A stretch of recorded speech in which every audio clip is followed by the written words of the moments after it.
my stream has begun. Mm-hmm. Let me just select it so it's showing up over here. Great. Okay, so now you talk me through it again. I go to my own stream. Yeah. So, do you have an overlay for hiding your screen from the stream? Like, do you have like a something? Yeah. I would just so that way people aren't like seeing your settings and whatever. Because sometimes there's some things there that could be personal. Yeah, here I'm putting it up there. Okay, so Okay. it's covered. And now, okay, so now I'm talk me through that process again. Okay. So now you're gonna go at the top of the chat. There's those three dots, and you want to go down to the one that says pop out chat, and it opens up a new window. Ah, So that new window has a URL. You're just going to copy that URL and put it into your browser source.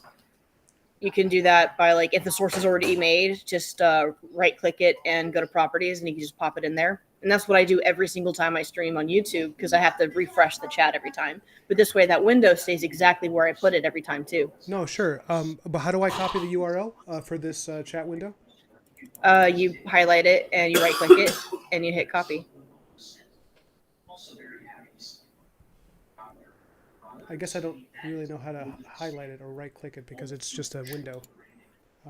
It's not. I mean, It doesn't I'm have. using a Huion, so I don't really know how that would do on this. It doesn't look like a. Here, hang on one second. I'm gonna send you a screen cap. I'm using Mozilla. I'm also on Windows, but like, is there not a URL available like in text? It's not showing up right away. I'm sure it says top the chat, live chat, top chat. I wonder if it would just be the same address for me. How about I copy it and send it to you, and you check your Discord, and there it is. Oh, that's a really good idea. Hey Edgar, I see you. You're showing up at the beginning of our stream where she's teaching me something. Edgar, you're about to meet GrossGirl, who's a really wonderful person and a good friend of mine, and C'est moi. sometimes a tech advisor. I should not be a tech advisor. I'm gonna make somebody electrocute themselves. I mean, relative to me, you're like, yeah, you're like the guy in the chair. I have neighbors and friends who have worked in film and theater, and the way that they talk to each other about like, oh yeah, and I was working on this thing back in like 2000 whatever, and I had to do this and this with the lights, and so was doing Mm-hmm. such and such, and I'm just listening to it like everybody here knows all the lingo, and I have no idea what the hell they're talking about. It'll um, one of my neighbors works for a company that sells no they rent lights to sets and movies and events and uh, plays and things, and he was going over how it was he was able to um, connect a major project with a different rental house because that rental house would then have to rent it from his company. Mm, So there was like this whole through line of like what they needed and what it was for and what the deadline yeah. was and how we had to get it before the weekend because everybody's like scrambling to get this thing shot in the next like 2 months and they need this now. And I'm just, Whoa. it's a whole Yeah. different world. That sounds like the worst. Okay. So you got the URL? Yeah, yeah. I'm actually I'm just adjusting up the the properties of it now, but it looks like it worked perfectly. I'm just making the height and width. Woo! Yeah, it's pretty cool. Thanks again. This is great. Okay, Sure. and it's set If you up. want to crop when you are using the windows and trying to get them to set up in a way that you can like you know be happy with the shape, you can use like shift control and alt to change the way that you transform that window like you would in Photoshop or clip or something. Mm, Like I think alt will like crop it while you move it. Control lets you move it around with it might not be control, but one of them helps you move it around without it like snapping to things. yeah. It's just pretty helpful. All right. Well, thank you so much. This works. Yeah, of course. And Edgar, to answer your question, I'm a mentor. Okay, I don't have to be all of those things. All right. Let me see. You just don't even know. All right. Yeah. Now I got the music set up too, I think. Cool. Oh, no. Wait. I think there's an echo. This is. I'm trying to get it to. I promise, guys, this won't be the whole stream. Let me see. I'm just trying to. Oh, I can hear what's on in the background at your place. Okay. They can hear the TV. Do you Sorry. want some headphones? Like, thank you.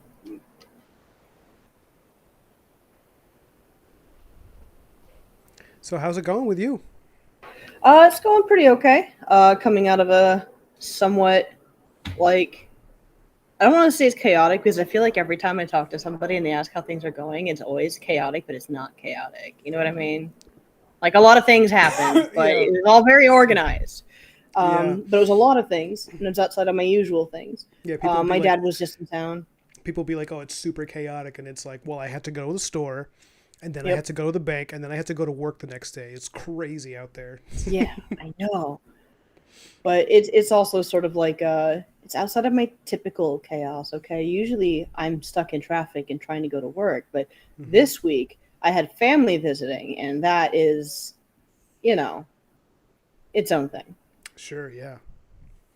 But yeah. So my dad just came down to uh help sort some of my grandfather's things at my nana's place, and also he participated in it's called the Highland Games. It's like a Hell Scottish games yes. thing. I know the Yeah, Highland Games. yeah. So he and I used to do it together, but then COVID happened, and then he moved up to like Washington. So he still participates, but I've not gotten back into it. Sure. And so in Ventura, they have a yearly event, and that was this past weekend. So he got to throw and then sort through files and papers, and that was his weekend, and partly mine. That's cool. Yeah, I didn't get to see him throw because I had to go to work, but that's okay. Yeah, I mean, But it's well, fun. I used to love those. I used to watch those all the time. The Highland Games. Yeah. Did you ever do it? I never competed in. Oh, you see, I'm keep getting audio feed. This is very obnoxious. I'm trying to. Sorry, I'm as I'm talking. I'm trying to set up the music and make it work. Mm-hmm. How are you guys? You guys hearing me? Okay? Can you hear Maya, Edgar? Here, let me. I think he seems to be able to. He's responded to me in chat Okay. with smiley faces, and Yeah, okay. I'm checking it. Okay, I'm watching the video. I can hear you. I'm just trying to. I don't know why I can't seem to get the music to work at the same time, but we can come back to that later. where are Um, you listening? I was just listening to like oldies, just kind of some soft stuff in the background, which is nice when you're talking to friends, you know. I mean, like, what are you on Spotify or are you Oh, using YouTube? I just use YouTube. That's never been an Okay, issue for me, but for some reason, yeah, that's weird. yeah, I have to like set up Hmm. a new audio source or something. Hmm. Um, I mean, is the audio source still your desktop? Yeah, it's the same Mac that I use for everything. That's weird. Yeah, but not a big deal, I guess. Can always Hmm. just on If my. you open up like whatever your source is as a browser thing, that might be like a little convoluted. Well, I Like, had no problem with it earlier when I set the whole thing yeah, up, and then suddenly it's like not a. I don't know. you know what it is? Because What you're is talking to me. It's like every single time we try to set something up, something goes it? awry. Well, hey, listen. I'm so glad we're chatting. I'm so glad we have Oh we yeah, got the chat working. for sure, Um, totally. well, well, I'm just They gonna call start. me Gross Girl, but they should call me Jinx Girl. No, you're magic. You're unicorn. What are they like? EMP lady? Can I be that? Is that my special power? Absolutely. I emit microwaves, whoever I'm talking to. Yeah. Dude. All right. What are you Is that working why I get on? all the red lights? I'm after having been distracted and away from my comic for like 2 weeks. Mhm. I am gonna try to finish the first page before I go to work because I want to finish inking so Oh, I hell yeah. can color. Because I'm tired of not having things done. Which, how far into it are you? Which page are you on? And let me know if I'm allowed to display any of it.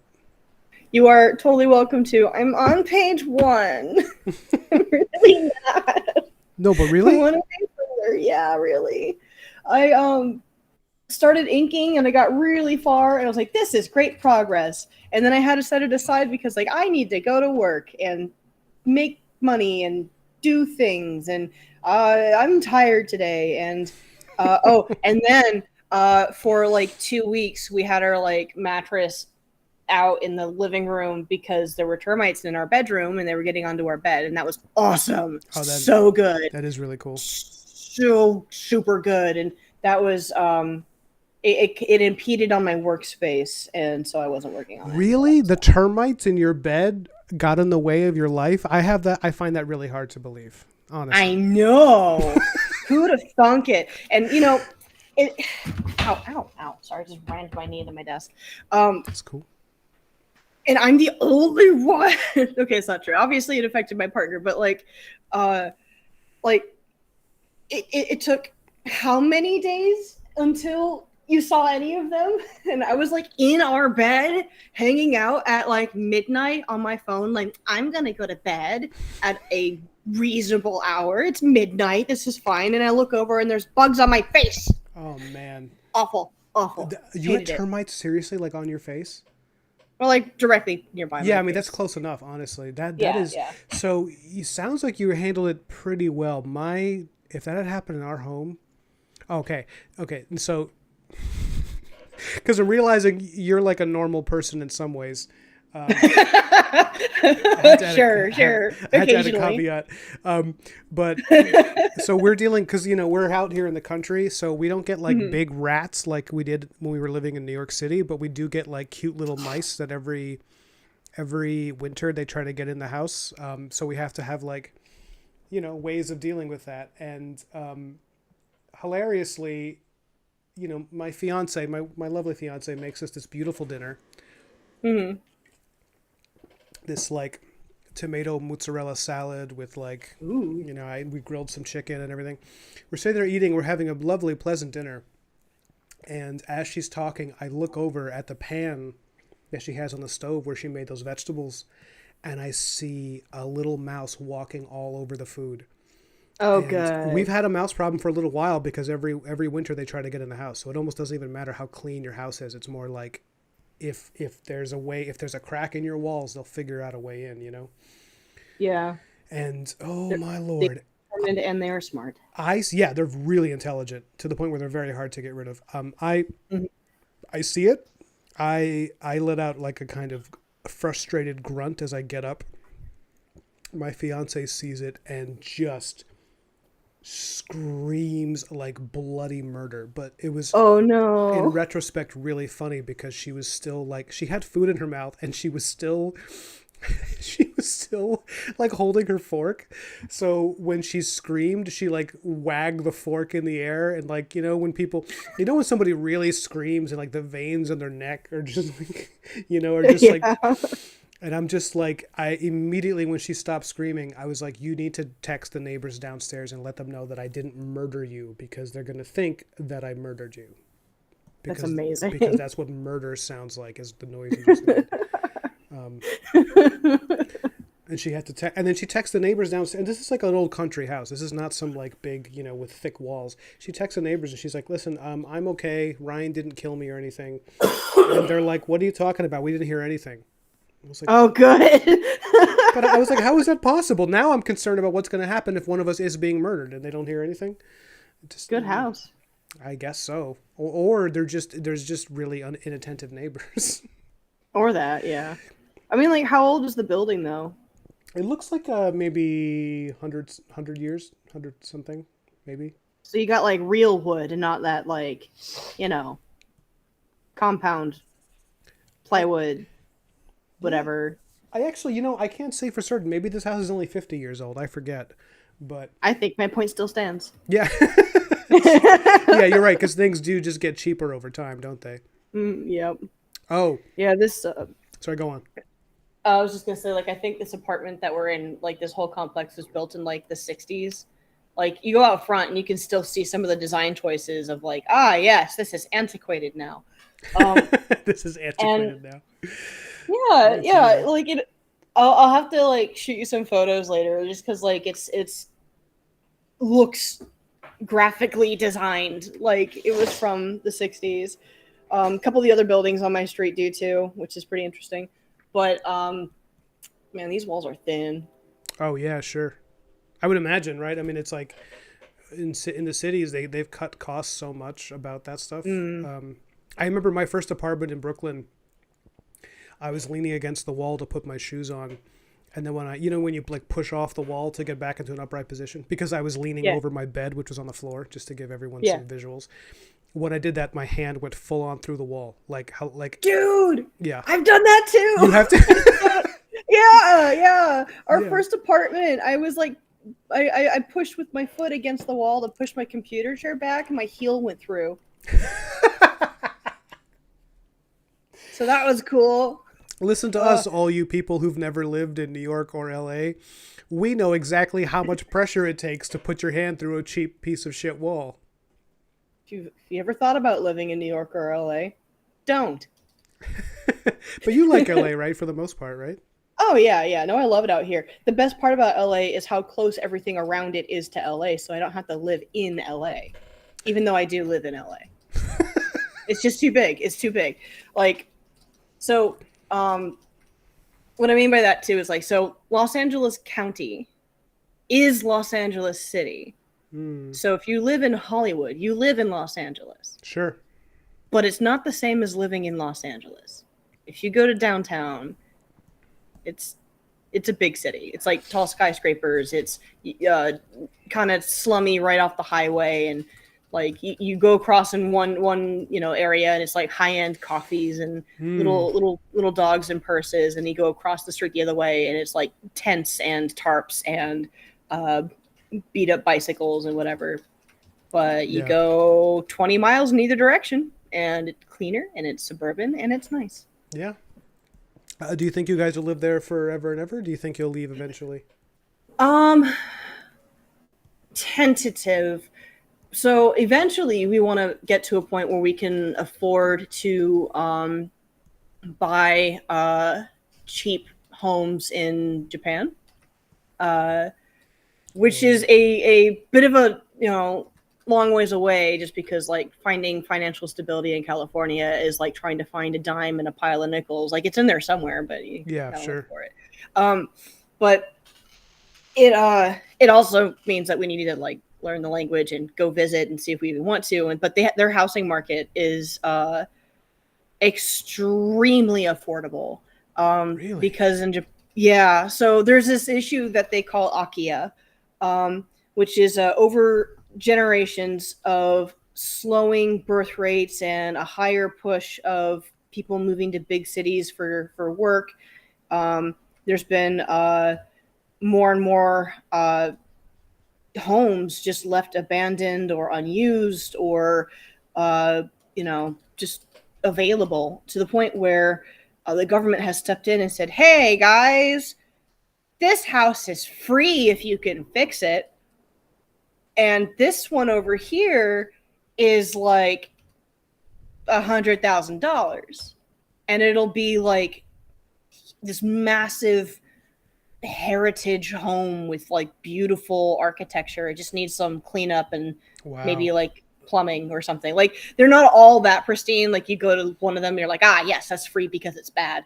But it's and there's a lot of like it's there's a lot of things that they consider too, just in terms of like what's the culture in the area like, because there are some parts of Japan that are difficult even for the Japanese to move into because of culture shock. Hmm. Like certain villages have particular manners that are different than another area. but Sure. it's something that is not only something that people can and are doing, but this is something that they've not closed off to foreigners either. So as long as you can pay the property tax and you fit their criteria for becoming, being able to live there, then you can do it. That's pretty awesome. Yeah. That sounds And great. there's programs now too. There's some places where like you hire a company to refurbish the house for you, and in return, they landlord the house for a certain number of years and then hand it back to you when it's done. So they make a profit off of the refurbishness for remodeling. Yeah. That was the word. So, prices aside, is it also that the culture of Japan appeals to the two of you a lot? Yeah, I think so. Like, I still have never been there in person, so I can't say for certain, but there's a lot about it that I find extremely appealing in terms of these are I'm on a bad spot here, so I got lost on my picture for a second. And the I guess some of the manners, like people just seem really interesting and nice there. And obviously, there's a little bit of that, like, I'm a white girl who's never left her country, kind of like, I just want to go somewhere different for a while. Yeah, of course, but that's Um, reasonable. and I'm trying to, like,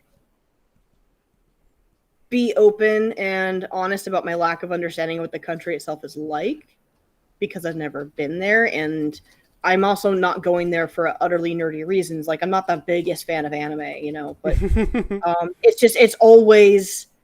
it's always appealed to me. Sure. But I think it mostly comes down to the same, touristy stuff, like, oh, the food and the people. But if I could live there for a year and then figure out what, how I feel about it, that'd be exciting. Yeah, that would be cool. I mean, you might love it so much you never want to leave. Exactly. Or you could be there for 6 months and be like, done. Done. I'm out of here. Yep. But I really hope you get to do that because that sounds like a lot of fun. Me too. We've been talking about maybe moving out of state at some point too, just because it's like expensive here. But we're figuring out some other stuff first. Sure. Jobs and things. Yeah. But so you're not really that into anime. Actually, we never discussed anime as to Yeah. Western artists. So it's not that I don't like anime because I really, really do. I'm just not like. There's some people will just watch whatever comes out and is popular, and then Yeah. that's their favorite thing for the next like 6 months, and then it moves on to the next popular thing. Oh, I hear But what you're like, saying. so much of that stuff is like the same. Oh, these Yes. trees are huge. I'm just realizing now. These trees are massive. And I'm just really picky about the things that I consume. I am so similar. That is so cool to hear someone else say that because I need to hear like 3 or 4 good reviews from reviewers I trust. I want to know Mm-hmm. what people I know think, and there has to be somebody who I know has enough of a similar taste to mine. Yeah. Because there's a lot of crap out there personally. Yep. Yeah, absolutely. And I have friends, people I love, who will just like watch something that they hate and be like, "Oh, I'll give it a few more episodes, even though I'm not enjoying this." I'm like, "What are you doing? It's like you're gonna die one day. You can just." I already committed. Yeah, which is odd. Okay, I've done that. Like, okay, so I guess there's a difference between that and hate watching, though, right? Like, Yeah, I'll turn off something if it doesn't pass like the second episode test. First episode of everything's always rough because they're trying to put like way too much stuff in, right? So you have to at least watch into the second episode, and then you can make an informed decision as to whether or not it's going to pick up. It's not always true, but but have you ever hate watched something like it's bad, you don't like it, you're not having fun watching, but man, you have to finish it because what if? How bad does it really get? I can't remember ever having done that, but I can definitely, I can at least empathize with that desire. But for me, if I hate something that I'm watching, it just makes me angry. Like, like if something's really badly written, it just makes me mad. Like, I don't want to watch this. It's upsetting to me. Let me check the chat real quick. Edgar says, I'm doing a drawing for my older friend's anniversary. Oh, that's really sweet. Yeah. Of course they're gonna like it, dude. He says, yeah, she's a weeb for sure. She want to go there and find Naruto or whatever. That's me. That's my favorite one. I love Naruto. ignore It's so ignore the tooth good. grinding. That's how she sounds when she's happy. But It's a California thing. she has a man though. She has her Naruto. She doesn't need another one. I'm gonna tell Will that you called him that. Don't. He's gonna throw up. Don't don't tell him that. I don't need some Wilson, guy. darling. I don't need some guy coming from LA to kick my ass. I got enough people that hate He me. won't. He probably lean into it. Johnny Pearson says, "Good afternoon." Hey, what's up, Johnny? Hey, Johnny. This is my friend Gigi. Johnny knows me. Oh yeah, right. You guys know each other. I forgot that I met you guys in the same. I'm having trouble with that because I just broke 1,000 subscribers. Woo! Thank you. But like for me, that's a lot, and it's a lot of new people that I'm trying to figure out what their relationships are to each other because some of them know each other from different things, and Oh yeah. and then I forgot that I've known you and Johnny as long as I've been on YouTube, which is like We've been friends for years. It's Yeah. time to let go. The accident was 40 years ago. We haven't spoken since the Great War. Oh, Back when my pappy had his pig farm in Arkansas. yeah. I really like the idea of your pappy having a pig farm, by the way. You know what's funny? That'd be funny. My grandparents were actual pig farmers in Cuba. Oh, So there you go. So my Your pappy actually had a pig farm. You like that, YouTube? Can I show you guys something really cool? I'm gonna make the camera extra large to show everybody. I have my proof print for BLACKMARROW. What? You ready? You ready, chat? Yes. Okay, I have to wait for it because there's a lag. There is So I a have to bit of a wait for you. delay. Oh, it's a bit Yeah. out of focus. Wow, I'm totally throwing off the focus of this by. Oh, Johnny saw it before I did. Johnny. Hey! Oh, that looks so good though. Look at this back cover. Show us that spine. Let's get that the thick so look the on screen here. spine, it does have stuff on it. Well, this is hard to do in reverse, but I need to adjust this. This is why you get a print proof, guys, because this text doesn't necessarily work for me. So I might remove it from here and put the credit somewhere in the front. But I wanted to avoid covering. I'd love the layout of this. I didn't want to add my name, but I might have to do it. But I'm gonna spoiler free flip through some of the art that I can show you guys. Oh, look at those glossy pages. Ooh, look at that. It looks so good. Let me show you some. You should take Vanna White's job. You gotta get your arms up there. It's like, look at this. Oh, whoa, that's a sick page though. I know, isn't it cool? It's so cool to see it in print like that. It's got this nice this gloss over.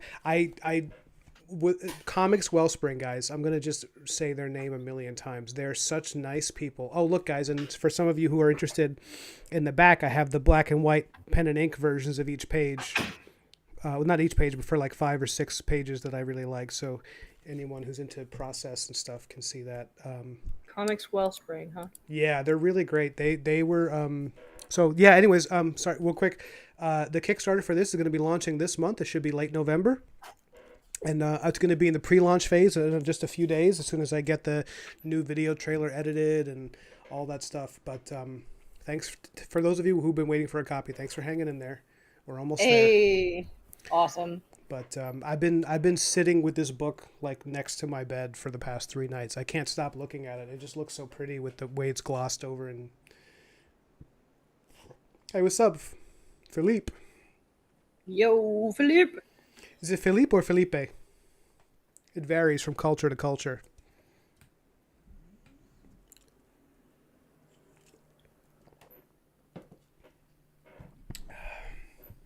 So I'm into the process of stuff. So why the heck do you think I watch this for your handsome face? Yes, special Edgar. Obviously. Everybody. Everybody. I did find out, I don't know, Edgar and I were addressing this.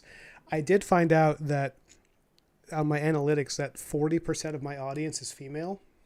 Oh, really? Yeah, which apparently I thought was really rare on YouTube because YouTube is there's just so many dudes just in each other's streams, and I was like, oh, does that mean that it's because of my deeply, deeply erotic voice or my charming or the charm of my massive forehead or something. And then Edgar was like, you know, a lot of kids my age just use their mom's YouTube accounts to watch comic stuff. And I was like, oh, That's okay. interesting, actually. Yeah. So I went with my broken heart and I Oh, went to bed. you're taken anyway. I just like the idea of women on the internet being like, is this Ryan streaming? Oh, I can't wait to stare at his nose hairs while he draws. Oh, it's Ryan. Yeah. Yeah. Picturing those. Oh, honey, my stories are on. They like wait for their husbands to go to bed to watch my stream. And it's just you drawing some like fucked up ghoul, like Yeah. ooze coming out of his face. Like, I just thought this would be fun to draw tonight. They never even noticed what I'm drawing because my voice is so deeply soothing. I did find out from this documentary about Bob Ross Uh-huh. when you know how he would always do the happy tree and that like soothing voice. That was like by design.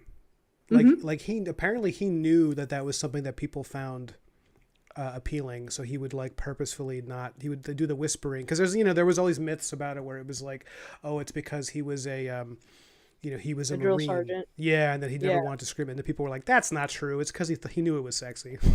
That was why he did it. He did it for Well, it's all very those. approachable. Yeah, no, I mean, I know the 70s, like a lot of it is funny now when you see the big hair he's got in the necklace. But at that time, it probably was considered quite the studly, way to be. It was the beard. The beard, yeah, beards are very popular.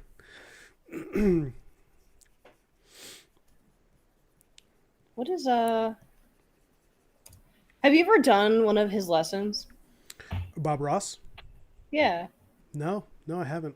Have you? Me either. No. But I know people who have. Are they And changed maybe forever? that would be, a little bit. But just a thought. Yeah. I've seen some people who aren't artists doing like their best to like follow up with it without caring too much about it and getting really surprised and everything. Could be a fun challenge. Oh man, it could expose some major weaknesses of mine. Isn't that the point though? It is, but I don't know if I want to expose that publicly. Where your trees aren't happy enough, man. I think that's Yeah. really the problem. Yeah. Oh no! Oh, Yeah. I just found something of his, and he puts black on the mountains and the. Oh, I don't like that. Oh yeah. Oh, you haven't rock. seen him do that? I used to watch him all the time, and he would do like where he uses like a palette knife, and he just like throws black on the canvas, and then he just kind of carves it into a mountain over time, and then adds the highlights. It's pretty incredible. It's cool, but why would you use black? And there's like a yellow glow underneath the mountain. There's no atmosphere. He does another one where he uses like a blue gray, and that's perfect. But even the ones with black, have you seen the finished product of those? Yes, I have, and they look really cool, but they also look like they're all the same contrast. Like the house has the same amount of black as the mountains. And it's all in the That's foreground. fair. That's fair. I feel like a lot of like painters would look at Bob Ross in the way that a lot of chefs look at Rachel Ray. Yeah, Because I didn't. that's Yeah. Because I didn't know at the time, but when she was at the peak of her popularity, but I had friends who were in culinary school that were like, yeah, she's not a good chef. They were like, she does a lot of things that you just are not, professional, or that they don't look good, or that, but she has a good personality, and that's why she's, up there, because she's like good at her job of hosting a TV show. But all these chefs were but I don't know, people say it all the time. Like people are like very hypercritical of people that are just on TV, So maybe it's they were true. just wrong. Maybe they were jealous of Rachel Ray. I was jealous of that forehead. You were jealous of that forehead? Is that what you said? You ever see Rachel Ray? Like, No. No. Okay. Between her, there was another. Oh yeah, no. Okay, I'm totally mixing her up with somebody else. There was another chef at the same time who had the same exact like I'm a brunette with glasses look, and she had like an insane forehead. That sounds awesome. No, it sounds awesome. Okay, who was it? I have a thing for huge foreheads. I like them on people in general. No, but do you mean like insane, like large, or do you mean like tall forehead, or was it bulbous coming forward? It was It felt like she was wearing something fake. Who is this? Hang on. Food Network woman chef. For anyone just tuning in, we've entered the body shaming portion of our stream. Listen. I'm joking. I don't care. No, it's absolutely what's happening. I probably shouldn't. It is kind of, oh nope, I found her. Drop it in the chat immediately. Oh, look, I just want to make it clear. A, she's on Food Network for a reason. B, I'm sure she's a perfectly nice person. She's on Food Network. C, Oh, sorry. You're just continue. I didn't know there was a C. C, sometimes I'm not. It's not just her forehead. You know, she's a caricature. I think she's on Food Network because her enormous frontal lobe is used for mind control, and she kind of just choked her way up that ladder. She just big brained her way through. Like, guys, you can put peanut butter and jelly together on the bread at the same time. And now everybody at Food Network is so disconnected from reality. They're like, what? No way. Stop. Really? They're like, you mean caviar doesn't grow from trees? So this is Giada De Laurentiis. I keep checking the chat for this link to the big forehead. Chat? Which chat are we looking at? Oh, right. We're on oh wait, you mean YouTube chat? Google yes, chat I meant to drop it in the YouTube chat, but maybe is that all right? Yeah, it's fine. Yeah, I mean, I guess if we're gonna body shame, we might as well body shame as a family. Yeah. But no, but truthfully speaking, I find her to. It won't let me do it. Oh, because I copied the picture and not the link. She looks like a caricature.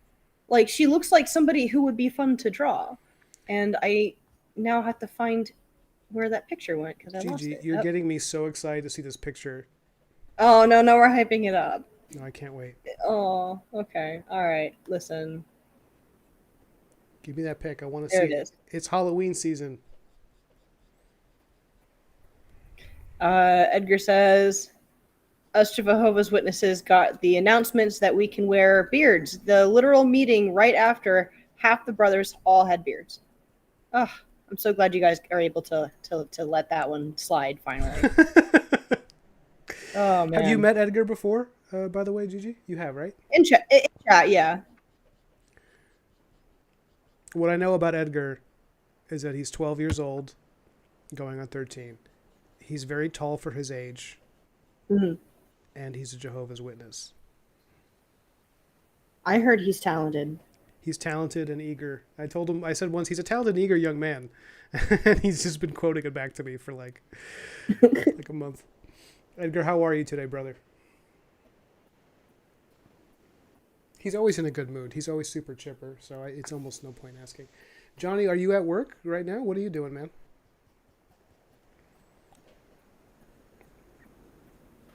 Also, Johnny, how is the hyena mask coming along? Oh, cool. Yes. I want to know more about that. He sent me a work in progress like a month ago or 2 weeks or something, and I'm... Johnny, your ex was his Jehovah's Witness? I gotta know about this. Edgar, on a scale of 1 to 10, how sarcastic is that great? Like, blink twice if you're okay, blink once if you're not. I have a feeling it's genuine. Oh, it's great. Like Tony the Tiger. Yeah. I'm amazed anybody his age knows Tony the Tiger. I guess, is he still a thing? Oh, yeah, he is still a thing. They're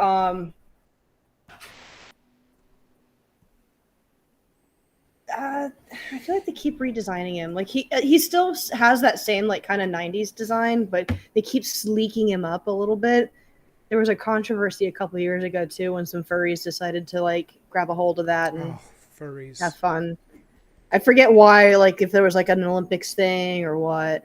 Listen, furries, I know you're out there. I know there's a good chance that furry will see this stream.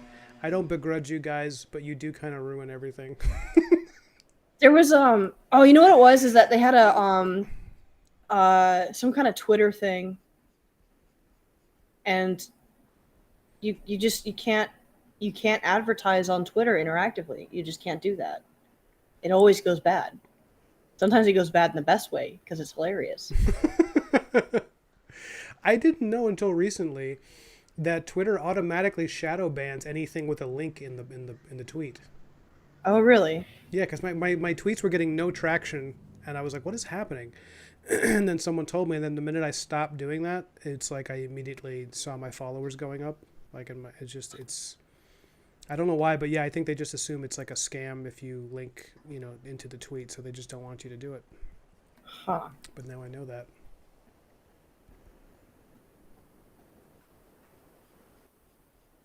You didn't know that? No. I wonder. I would say that explains a lot, but I've also not been posting anywhere recently, so I guess there's that too. Right. Yeah. Yeah, I didn't post for a long time. I actually just started using Twitter, so I have like barely 100 followers on there. I just like I don't know. Every time I go to Twitter to post something, it would be like, "Hey, do you want to see a video of somebody getting fucking murdered?" They just Oh, where are you on Twitter? I just follow artists. Well, so did I, and then it's like I think I liked one political tweet, like one, and then like Twitter was like, "Oh, clearly you want to see people arguing for the rest of your life," and I was like, "Oh God!" And then it just kept and now I'm like trying to see if I can get that shit off my feed so I can stop seeing like there's political unrest happening in this other place. And I'm just like, I just want to see drawings of the Hulk. You could you don't have to go on your For You page though too. Like Just go right to my. you can also you can change your settings like it'll give you access to information based off of like this is what we think you're into, and you can go through and delete things from that. Oh, cool. That's good. That said, though, their terms of policy has now made it so that they'll take your pictures for AI training now. Wait, really? Yeah, they just released this in the last like week or so. Hmm. Days. I haven't read through it all, but all the artists are pulling that like, oh, how's Blue Sky again?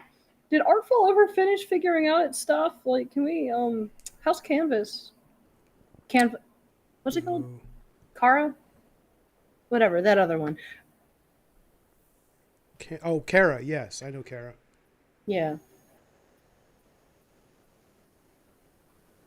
Damn, I'm Gotta trying to love figure out how it. to make this music show up.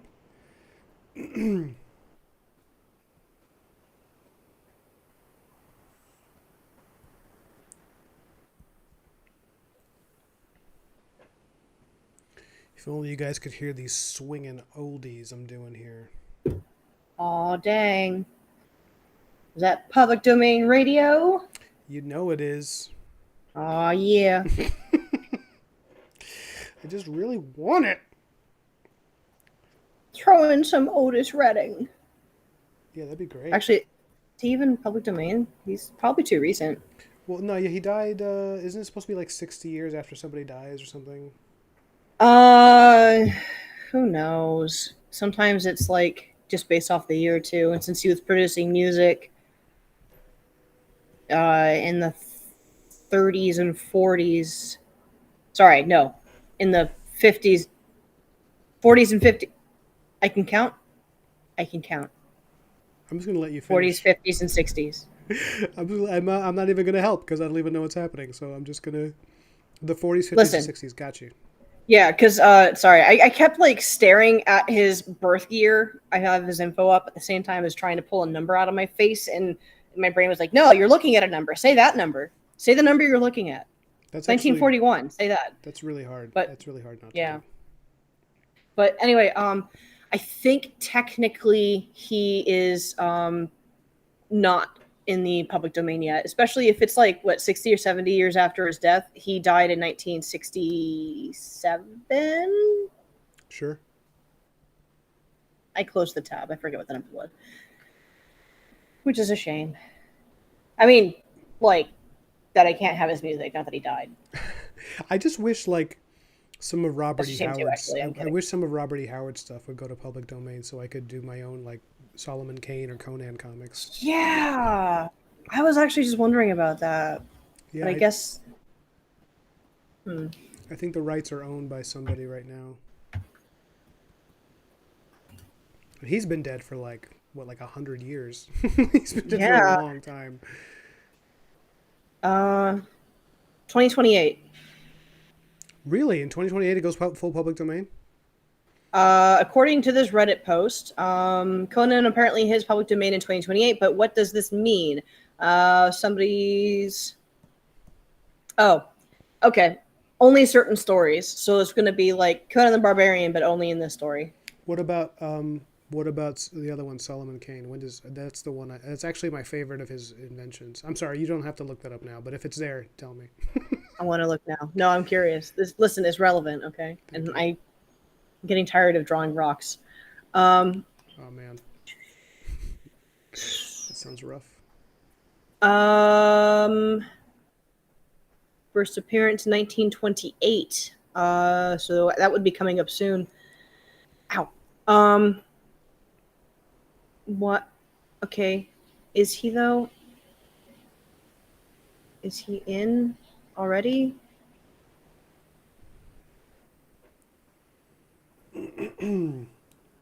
Johnny The original says, words. oh, sorry, go ahead. Oh. No, go.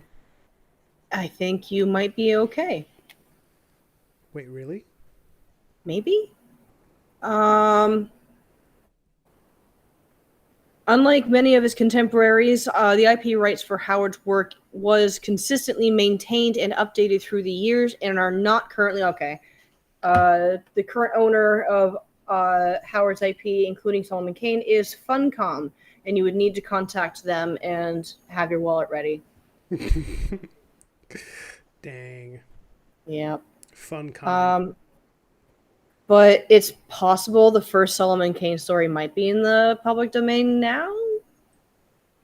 Here, The Swords of Robert E. Howard is a forum. This is all in forums. Nobody's got like actual legit facts. So It's all speculation. I'm just, yeah, salt everywhere, all over the place. Grains of them falling from the sky. That sounds delicious. Salty. Okay. I gotta finish these rocks. Well, thank you for that. So you're working on rocks. Describe the image, or maybe you can show it to me, and I can. Yeah. So it's less rocks and more like a dried up creek wall. Just Johnny says, "I'll show you my Alice too. It doesn't look like anything yet." Oh yeah, he's doing like Alice in Wonderland. Is that what you were working on? I'm trying to remember. Nice. Edgar says the Great was very genuine, as I predicted. Okay, good. Johnny almost bought the Federalist Papers at Barnes and Noble. What stopped you? Yeah. Also, what are those? Dude, I've been wanting to go to Barnes and Noble. Yeah, Barnes and Noble's great, man. I went there recently. I haven't been to a bookstore in a while. At least not a big one, like big box one. And it was really interesting to see this. I don't know if you've noticed this, Gigi, but like, so they have the American comics, or it's like a sliver against the wall, and then a huge amount of it was manga, and then an even bigger amount of that store was dominated by romance novels of various subgenres. Yep, they know their demographic. It is crazy how popular romance novels are, to the point where my editor was telling me, like, if you want something that's going to sell, horror and romance both do well in every possible climate. Really? He said love stories just blow off the shelf. That's good to know. Yeah. Do you have a love story in you that you'd want to tell? No, but I bet I could put one together. Yeah, right? Like, think about it. Like, all love stories today, if you're just looking to get something out there and sell it real quick, are really just like, will they, won't they? Mm-hmm. Gosh, there sure are two of them. I don't know which one I want. I'm a werewolf now. There sure are two of them. Like, I'm not saying that it would be easy, but I am saying that I know writers. And I could shove my way into that paycheck somehow. Maybe you and I should collaborate on an anthology series that's a like a parody of like that genre of like of like YA young adult stuff. I feel like I feel like we would have to read some, and that's therein lies the problem. Yeah. Is we would have to do research. It's like in order to do this, you have to swallow all of this arsenic. Ugh.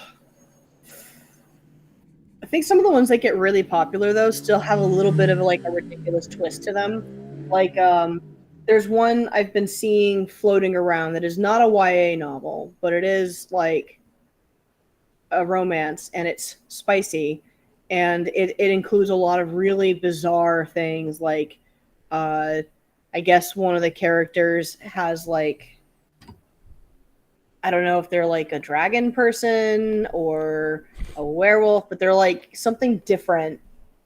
And it gets into detail, which is really strange. Yeah, People are weird now, man. Everybody's weird. Like detail as far as like the weirdness of their like sexuality. Yeah. Oh hell yeah. Listen, furries are vanilla now. That's the climate that we're in. Yeah, furries are like the sane ones. There's a whole discussion happening about the effects of pornography on the human mind and how if you consume too much of it, it basically like makes you more kinky over time because it's like a drug where you need a higher, weirder fix every time. Yeah, which is really scary. It's like a scary thing to think about. So like, I have thoughts on this, but I gotta be honest, I'm not totally comfortable continuing that particular line of conversation in a public voice chat, knowing our audience at the current moment. You mean so Johnny? Yeah, Johnny. I know you can't handle it when I say penis, but you know. Edgar, earmuffs. Mommy and Daddy are going to talk on the chat. No, Edgar, don't go. It's okay. But all I'm going to say is there's two things that I've noted because I've worked in this sphere a little bit. For a few years I worked for an 18+ video game, and I had to do research, and hell yeah. It, from my opinion, comes down to as the internet got really big, people who had niche special interests suddenly had a forum in which they could find other people who have the same niche special interests. And of the first groups of people to create communities online, fetishists were one of the very first. That makes sense. And they found it fast. And two, sorry, I dropped an eraser. And two, as things become more open and visible to the world, new generations discover it and go, this exists and therefore it's okay. And it kind of normalizes them. Yeah. There are, just to keep on the same example we have been doing for a long time, not a long time, sorry for this conversation, furries are a great example of that. They were extremely niche when I was 12. Now it's just another clique in the schoolyard. And I'm not even talking specifically about the sexual nature of it because there's plenty of people within that community who aren't. But that's just an example. So people are now censoring their feet online for that very same thing. You know what I mean? Like, so it's just naturally normalizing because we're all so connected. And so we're just sort of desensitized to it culturally. It's really sad. In my opinion. It's a little sad. I mean, maybe some good will come out of it, but right now it just seems like it's not great. I have no intentions of censoring my feet, guys. Don't worry. You're gonna. My stream begins and ends with a face full of toes. Don't worry. That's awful. No, I don't really understand. Like how quickly things spread. Like it's weird. Because it's like, okay, furries got popular. And it's like, and no judgment, you know, like I'm not trying to make anybody feel bad when I say this, but like, it's like, you would think that it would be something innate to people that is appealing, but it's like, it seems like it's somewhat socialized, like it's like a social contagion of certain things people like, you know? Mm-hmm. But I agree with what you're saying about normalization. Like, you know, in general, when a society normalizes less common behaviors and interests, Mm-hmm. those things move closer to the circle, and then the things that are on the outside of that circle that were further away then move to the move to the edge of the circle. So then you have things that were like unheard of now becoming kind of rare, but then they get, and there's good things in that because you normalize things that, really shouldn't be a problem. But the problem with that is that you also sometimes you bring in edges of culture that you would rather not be, so common. And I mean, that, like, yeah. No, yeah, go on. Yeah. No, I was gonna say, and I'm not the one who gets to decide that, for anyone else, but it is a discussion we should be having about like, wait, how much do we want to normalize everything? Like Sure. So, like, I think a really interesting example of this is the lobster, or beef, or any number of foods, really. But let's stay with the lobster for now. Sure. In olden times, back in the day when we were still trying to figure out whether or not tomatoes were poisonous, we typically were not allowed to eat the foods that the king and queen and other nobles were allowed to eat, which meant certain fish and certain other foods. It's actually one of the reasons why we have extra words for things like beef and pork, because the nobles of England were French at the time. But you would just, if you wanted something seafood, you would get shellfish, and the biggest, most edible shellfish you could get, aside from the tiny crabs, was big old lobster. So lobster used to be a peasant's food. And then the pendulum swings. It became exclusive. They're like, oh, those peasants are so quaint. Let's try their peasant food. Wow, lobster's like really good though, guys. Maybe we should make it like expensive and exclusive. And then years and years and years down the line, suddenly lobster is considered to be a high-end meal, Yeah. Yeah, that makes sense. That actually is somewhat discussed in... you ever read any David Foster Wallace, like Consider the Lobster? I have not. He has a whole segment where he talks about it, and it's really interesting because he also talks about the ethics of it. Because, he's a meat eater. Oh, yeah. He's a meat eater just like a lot of people, but he's like, the way lobster is cooked is like, we have to have a conversation about how much this animal feels, Yeah, it's completely unnecessary too. Like there have been studies done. Like it's just tradition now. Yeah, exactly. And he was like,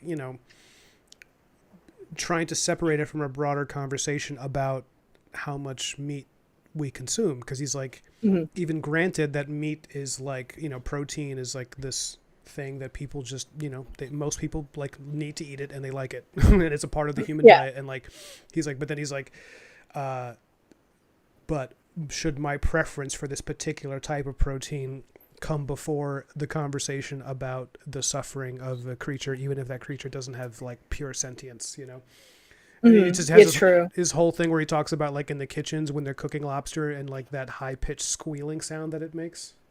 Yeah. And he's like, that's probably pain. That's probably the anguish of an animal. Is it? I was always under the impression that was the air escape. Don't get me wrong. I'm not saying that it's not feeling this, but the sound that specifically is not air like escaping the chitinous joints. Well, let me rephrase what I said. I don't think he says, sorry, I misspoke. He doesn't say that's probably the scream. He says that it's that it sounds so much like a scream that the way people react to it is as if it was a scream.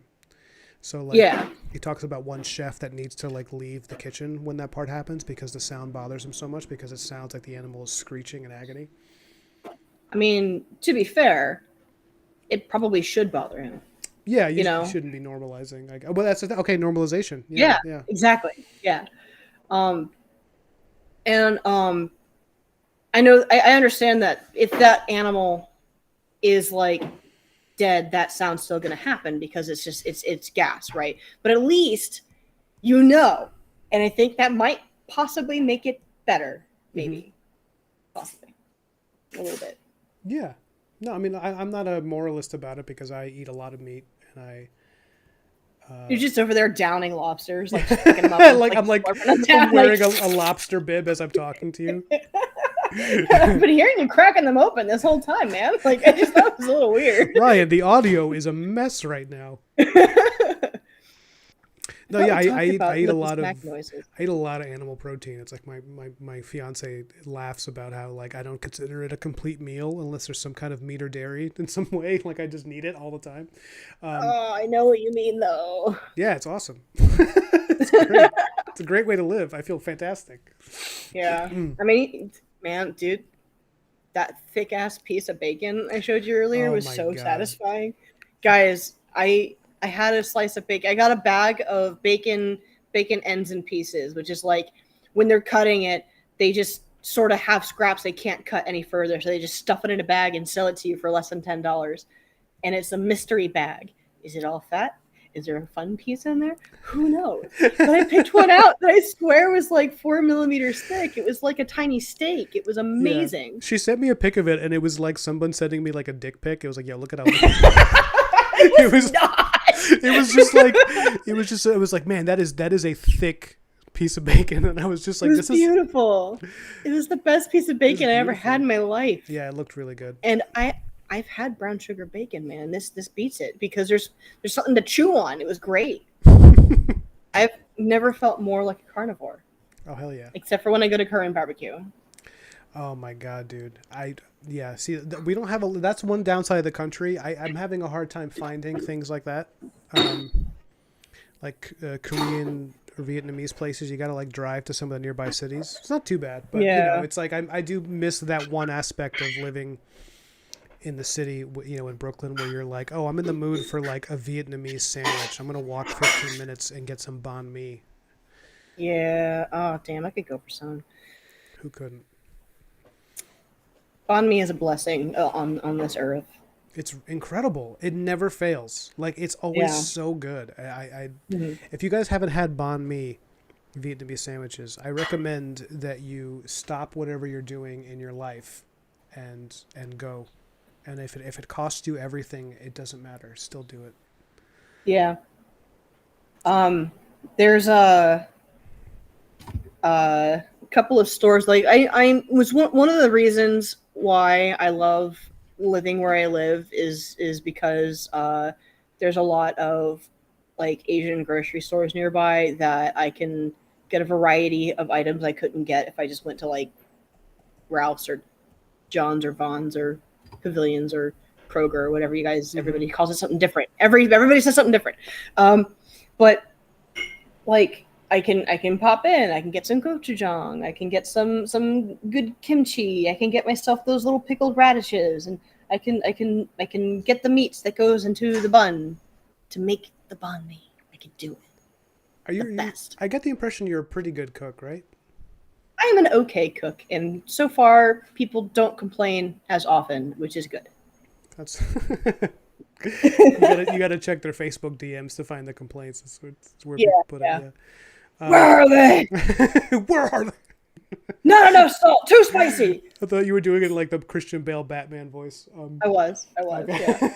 Yeah. Johnny says, I have become frightened from hearing the P word ever again. What did you do to him? I said penis. Oh man, I probably shouldn't keep saying that. I don't know if YouTube has the ability to listen to what you're saying and then like hit you with something. So I should probably stop saying. I mean, I curse and everything. I say dick, but for all they know, I'm talking about Dick Grayson. That's true. You know what sucks? Okay, that kind of censorship though. Like, on one hand, I understand why. Most of it is advertising, but I get it. There's other reasons too. But if I'm playing a video game and I'm not playing that video game online, and I want to name my character, I don't know, Trash Can McFuckface or Dingleberry Shitwad. Sorry, go on. Yeah. I wanted to name one of my characters in Monster Hunter, Ashitaka, after the main character from Princess Mononoke, and it wouldn't let me do it because inside of his name is the word shit. Oh, that's so lame. That was a bummer. That's so stupid. Like that's some 1984 shit. Like let people do what they. It's so like how does that bother? Like, who cares? Like so many kids, people your age were kids when online gaming was like becoming a thing, and they're not murderers. They're fine. They can hear dirty jokes. Allowed. Yeah, it's so silly. Somebody's gonna get really offended that I wanted to name my character Ashitaka because they kin Ashitaka, and that's the problem. They're upset. This is their real fast life character. That's what's happening. They canned Ashitaka? Oh, you don't know what kinning is? No. Oh man. I forgot. Sometimes I forget you're like a normal person. You're like a regular person who had like a life outside of the computer, which is good. You should stay that way. It's really funny to hear somebody call me a normal person. I'm like sitting in my underwear drawing a cowboy ghoul. Listen, I know you got to punch people in the face on TV to be in a movie, and that's pretty sick and not typical. It's true. But at the same time, there's a deep, deep levy of weird things on the internet, Sure. and I don't know any. Yeah. So kinning is it used to have a different name, and I can't remember what it was called, but this is one of those things that's like really old internet stuff at first, where people would say that they shared a spirit or literally were a character in a past life because of the multiverse. It's a possibility that you could have, and therefore you must be.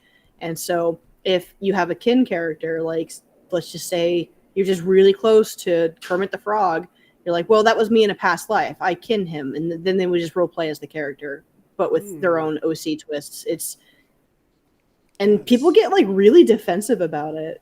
That's incredibly lame. Yeah, I know. And yet it's extremely fascinating. There have been miniature cults that have developed around this. There's this really infamous story that is just referred to as the Final Fantasy House, which is essentially in, I want to say the early 2000s, just as like pre-2010, possibly pre-2005. Somebody was able to get a room to rent with a couple of girls who then proceeded to spend the next several months convincing him that he was just like this character in Final Fantasy, and we're just like this character in Final Fantasy. And you know what? You can believe in the multiverse, right? Like, so that's a fair assumption that you can believe in that. Mm-hmm. And then they would segue that into, okay, so if you can, grant us that, then you can grant us that means that in some of the infinite timelines, these things truly existed, right? Like, clearly, if there's an infinite possibilities, then infinitely speaking, somewhere out there, Cloud was a real person, and also he died, and also I'm his spirit now. And it turned into a kind of a horrible situation where they were financially abusing him and using his new belief and agreements with him as a means to take over. It's like, well, because you embody this character and he wouldn't do this, therefore you're not allowed to do this. And it worked. And it happened, and it continued for years. Wow. Yeah. Wow. That is the saddest thing I'm going to read about tonight. It's fascinating because it goes deeper, because she ends up like at a certain point that house kind of like, breaks apart, and people move on to other places, and some of those places that they move on to are, one person had a house that he decided to offer really cheap rent for because it was a really big home. It was a family home. And he decided he just wants company. And one of the Final Fantasy House women ends up living there. And there's more to the story because she keeps trying to bring her cult back there. It's just so bizarre. Do any of them dress like their supposed counterparts? Like, are they dressed yes as Final and Fantasy no. characters? Because I used to love Final Fantasy VII when I was a kid. I would have loved to have been reincarnated Cloud. The most infamous person who, I can't remember her name, I think it was like Jess or Jennifer or something like that. She was known for wearing a maxi skirt pulled up under her armpits like a dress. Hell yeah. So do with that information what you will. What I'll do with that information is pour acid in my eyes. Well, it's funny. So I had heard a theory about why this is happening more and more as time goes on. And the normalization thing that you mentioned is a part of it. But I think someone else said, and I thought this was very interesting, is that a lot of young people don't play make-believe as children anymore because of how much time we spend like on, you know, like the minute you're a child, you're already on the internet, you know? So they're not Yeah. doing like, a lot of them aren't doing the normal, like, I am Superman, you know, I'm a fireman, I'm an astronaut, whatever. They're not going through that. And it's a very natural phase of human development. And because they're not doing that, the desire to do make believe like kind of doesn't get satisfied. So by the time they're 19 and 20, they get into weird stuff like that, like what you just described. I Yeah. wonder about that. Like the main reason why I'm hesitant to say so on this particular instance is because of the timing, right? Like social media wasn't really a thing when this was going on. It Oh, was it okay. was still forums and things. That said, um, I do kind of get that. I think there's plenty that still do. But I think I can't really speak on that because the demographic that I typically work with are creative children with supportive parents. That's great. So typically that means that they're like, yeah, they only get half an hour of internet time, or yeah, I help him when he goes do these things, or whatever. That's So there's a amazing. bit of a different. Oh yeah, no, it's been pretty great. But obviously, brain rot's a real thing, and it's something that we need to be like, cognizant of. There was a video essay kind of documentary thing I came across recently where they were talking about there were studies done on a specific channel that's called Coco Melon. Sure. And Coco Melon is like a preschool and infant show that has no positive influence on its demographic aside from giving them something to look at. There's no education. There's no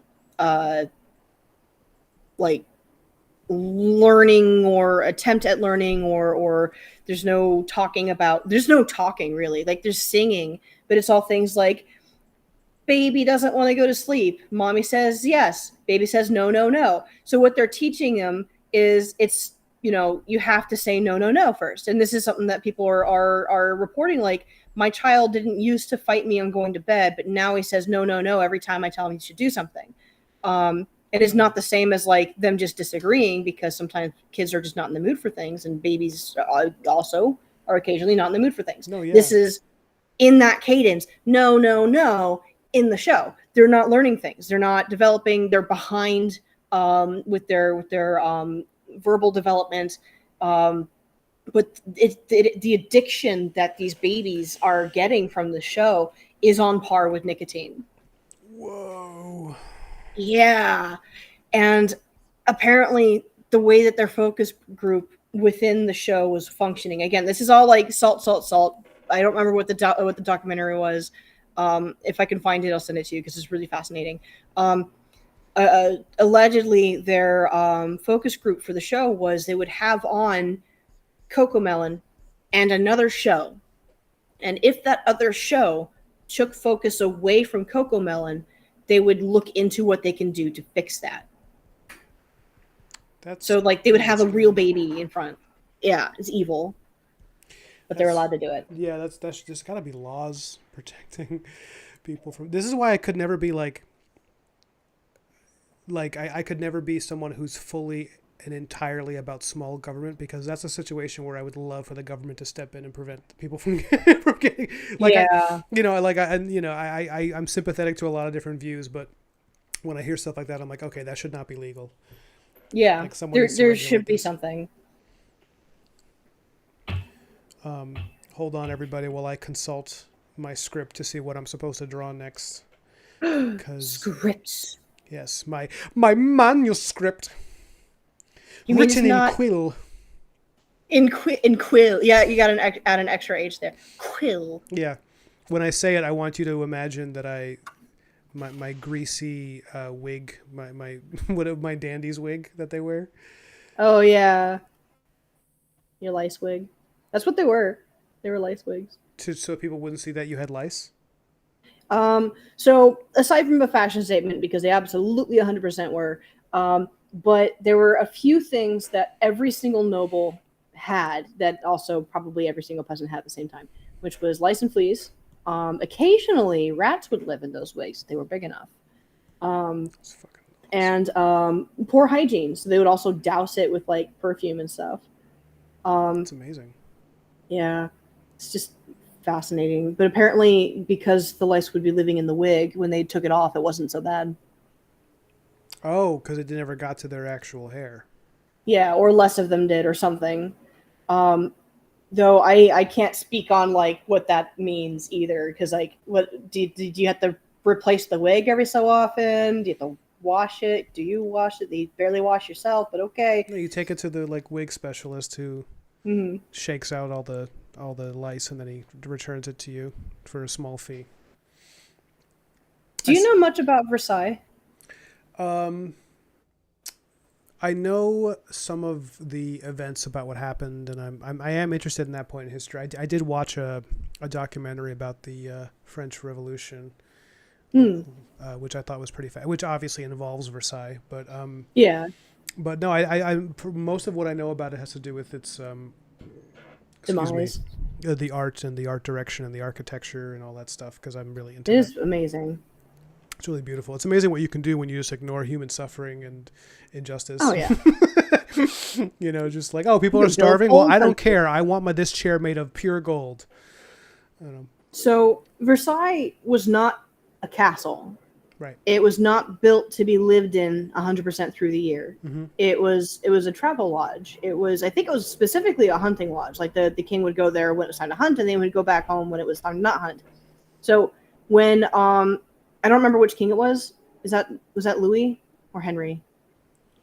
I think it was King Louis. Yeah. So when he decided, well, I really like it there, guys. So we should just move in. We should move everybody in. We should move everybody in. Oh, wow. So all the servants, all the staff, and whoever would fit, they would bring it. And so the plumbing there was not built to take on those loads for that long a time. Oh, I see. It was constantly covered in poop. And What the was cats, what was covered in poop? everything. Oh my God. Like seriously, like there were pipes would rupture and leak because they did have pipe plumbing at that point, but it was like I think they were still using lead pipes. And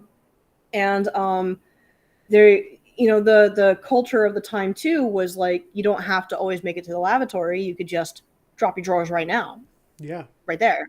Why not? So the place was not only constantly covered in leaking, grossness, and also people who just happened to come by and decided that breakfast was calling, even though it's lunchtime, so you might as well drop it now. There was also a mass population of cats on the property. I don't remember why they were there, but there was a lot of them, and so it was also covered in cat poop all the time, every day.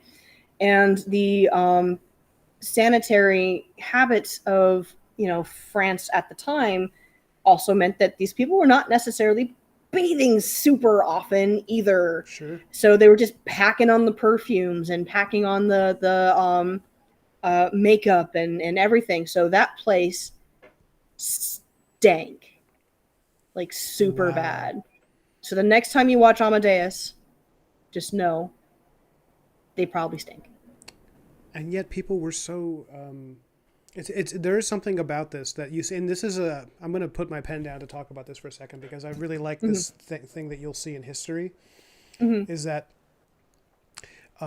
it's very similar to like the fall of Rome when empires are on their way down, or when generally speaking when it's time for a particular culture, particularly a hierarchical like royal culture, when it's time for it to die, there are certain patterns that you always see. One of the key ones is opulence and wealth that exist separate from the actual like physical health of the people in there. Oh yeah. Like, you know what I mean? Like the idea that the people were like, it's like the symptom of a society that's sick is that its priorities get all messed up. And then it's like people blow all their money on like gold and beautiful things. Meanwhile, they're covered in lice. They're shitting in the street. That was something like in the fall of Rome, they had all this money, but for like, I think it was a year that they had the Visigoths at the gates and they wouldn't let them in. But so the Visigoths basically closed off the export import for Rome, for the city. So then for a year they basically had to live off of what they had, if I remember this. And to distract the population, the Roman officials at the time reopened the Colosseum. So these people are watching the gladiators kill each other to just to distract the crowd from the fact that they're all starving. There's a quote on this, right? Yeah, like, yeah. it was like beans and fights or something like that. Something like that. Yeah, it was like the cheapest food. And then at some point when a gladiator would die, their people in the crowd would start arguing over whether or not they should be allowed to take his body as meat. And it was like a vision of hell. You know, it was crazy. And it was it's very Bosch. Yeah, no, it totally. Yeah. Yeah, that's a good, very Hieronymus Bosch. It also makes you think of like Bekczynski, some of his paintings.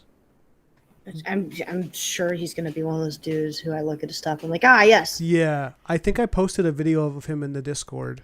Yes. The Nightmare Artist, I think he's called. Yeah, his stuff is crazy. I have his books here, and it's like, I'm like, oh, I'll learn how to draw from his style, and it's like, nope, can't do that. He's some other thing.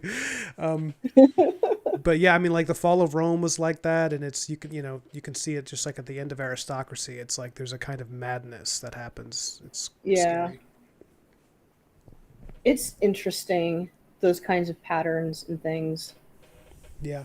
Like there's one of the things I think is really interesting is how many of them end up being questionably in relation to just what we know at the time and not actually a pattern. I don't know if I can correlate any of that to like empire stuff because I'm not very educated on that particular thing. But there is one instance of this I think is really interesting. Yeah. And that's with serial killers.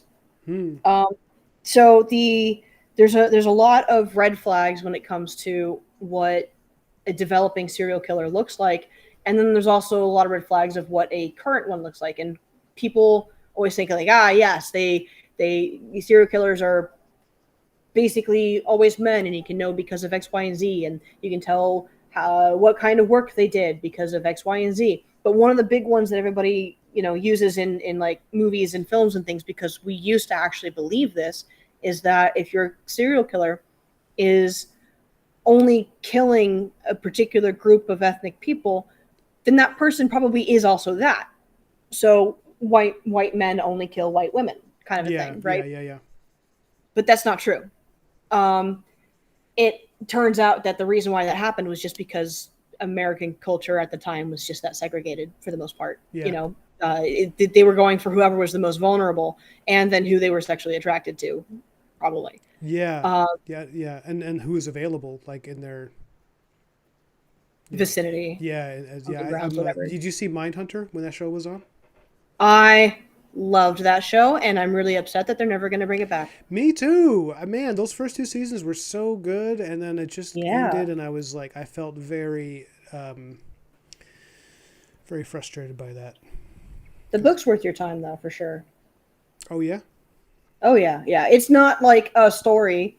There are bits and pieces of John Douglas's life and anecdotes and things in it, but primarily speaking, he really is just ruminating on, like, how did we get here to these understandings, and what are some examples of these things? Yeah. It's just really interesting. And he's just a good writer. But that kind of information, though, like where it's just like, what is it about society at the time that maybe changes the way we look at this thing? I'd be really curious about how many of those things landed in other parts of history. Like,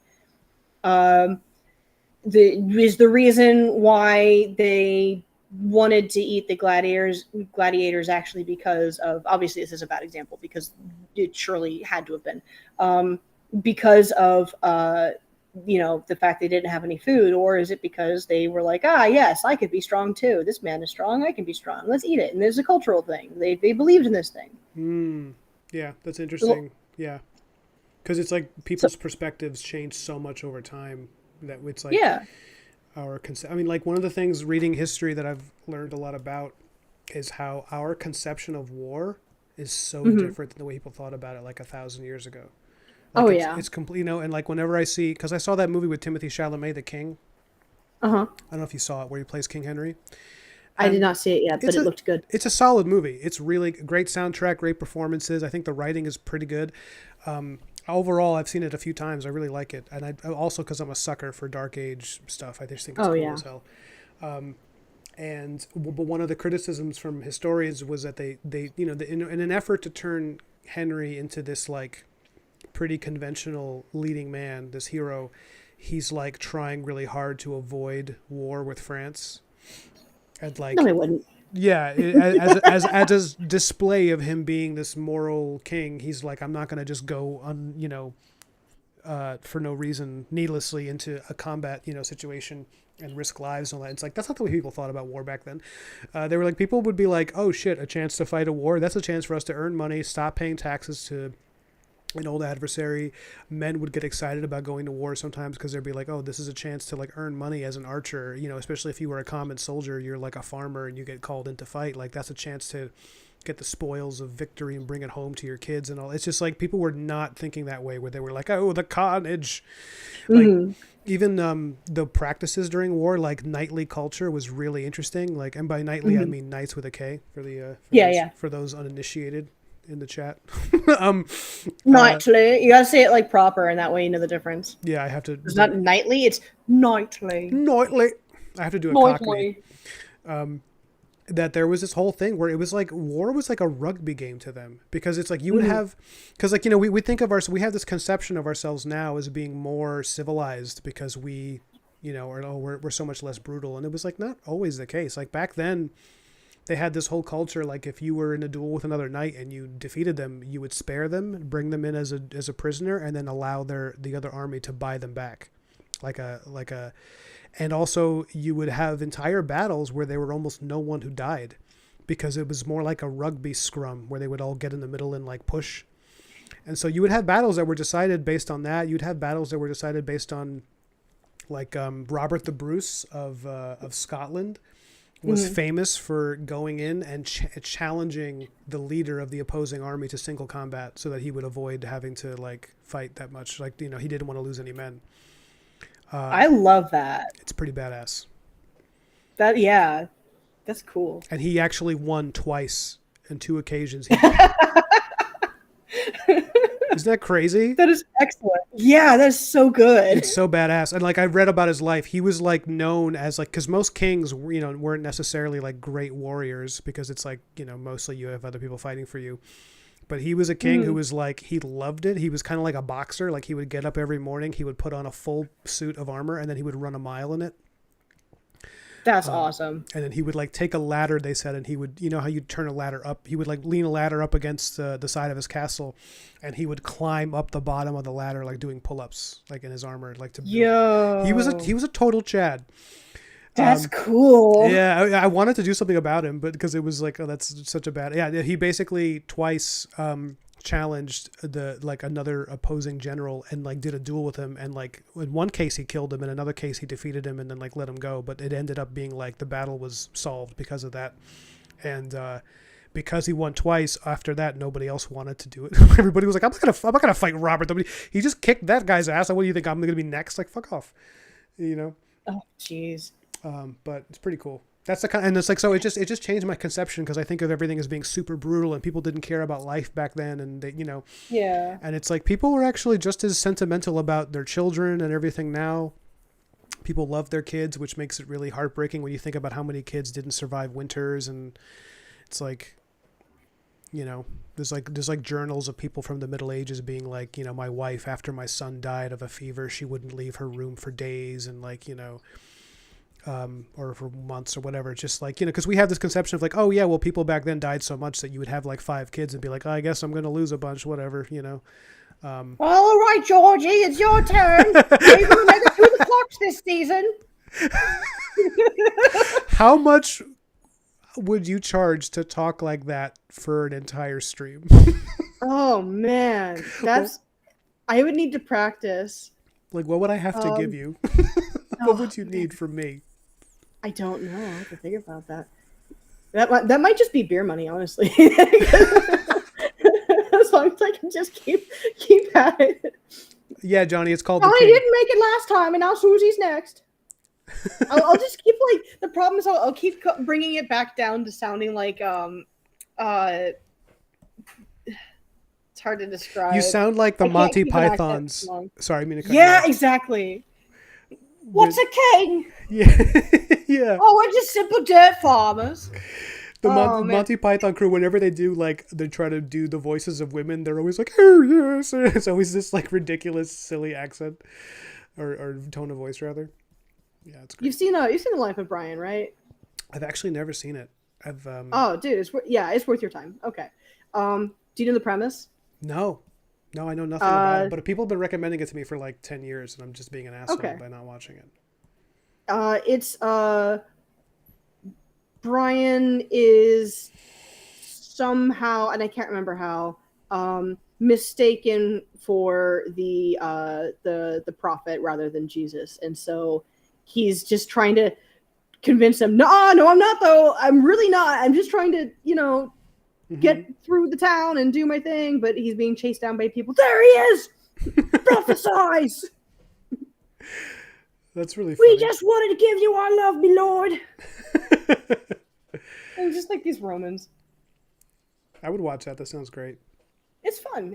I mean, what's really I think my favorite thing about Monty Python doing anything historical related is they have at least one member who is an actual like academic on it. Yeah, Like I don't remember his name just because I'm really terrible with names, but he wrote books and yeah. manuscripts and things about it, and he's an actual historian on medieval peasant culture, and like dirt farmers were a fake thing that peasants made up to get out of taxes, kinds of things.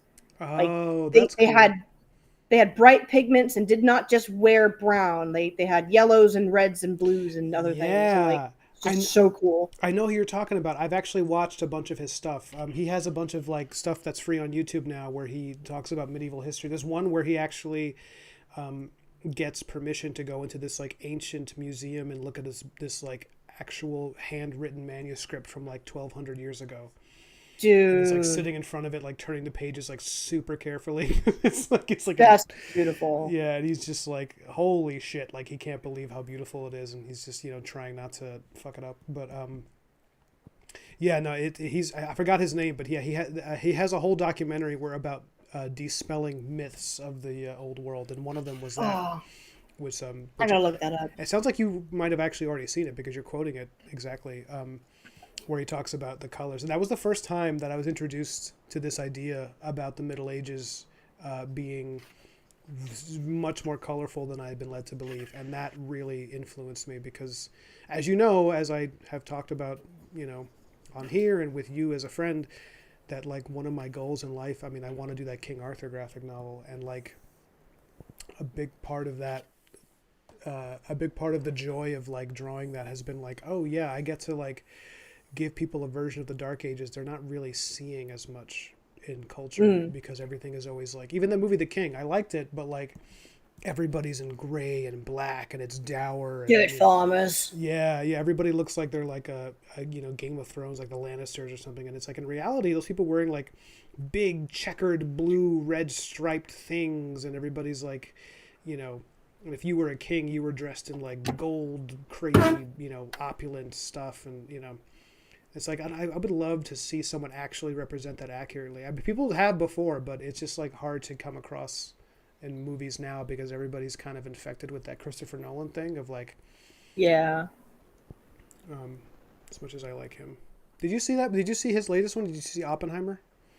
Not yet. It's been on my list, but um, honestly, the overhype between Oppenheimer and Barbie led me to not watch either of them. Yeah. Because I'm a contrarian and I need to complain about something. But I just never got around to it. I probably still will though, because I really am interested and I like Killian Murphy.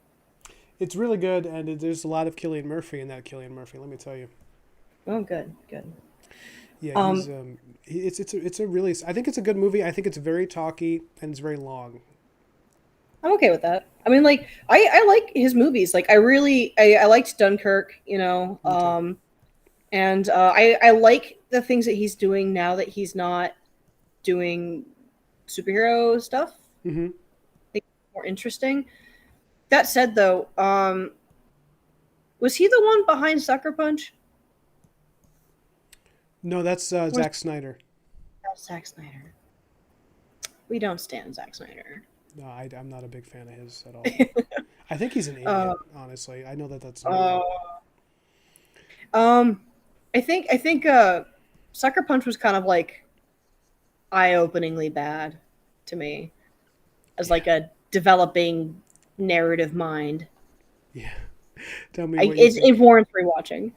Have you seen it? Oh, I have. Okay. So it just felt like a yo-yo, right? Like the movie was like, you think this is hot?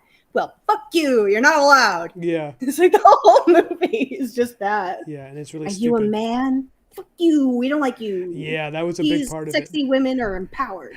That was a big part of it when I watched it. Was like, it's so clear to me watching it that Zack Snyder finds those things sexy, but he needs to let you like. It's like very like trying to preempt the accusations of creepiness by being like, look at how much I detest this type of objectification. And it's like, Yeah. but meanwhile, I'm going to Okay. spend hours designing this clothing for this schoolgirl outfit for this ninja girl. It's just like, shut up, man. Do you like watching bad movies? Like So Bad It's Good stuff? Sometimes I watch a lot of Red Letter Media, and they talk about that shit a lot. Okay, But so you know Neil Breen. oh my god, do I know Neil Breen? Yes. Okay. So he does that too, but in a way that's like genuinely funny. Yeah. Like there was, none of the women are wearing bras, and that's like super super obvious because it's probably cold where there's. I mean, I know that it's Las Vegas, but it's cold. It gets cold there But sometimes. I but like there was a whole scene where he's talking to like his neighbor's daughter or something Mhm. after she uh, was using their pool or something, and his character has to tell her that she's not allowed to just come into their house like that anymore. And the whole scene just reads as, "It's me, Neil Breen. Look at how cool and not a predator that I am. Oh Look at yeah, this. Look at how not these things I am." yeah, of And course. it's just very funny. I know the scene Very you're very. talking about because it's happening, and then it's like at the same time, it's like, yeah, but you still wanted to put together a scene where some teenage girl thinks that this 60-year-old man is super hot. It's like, stop. Well, because all the women have to. All the Yeah, women have to. yeah. Everybody wants Neil Breen. Everybody wants that straw-headed, scarecrow-looking real estate agent from Vegas.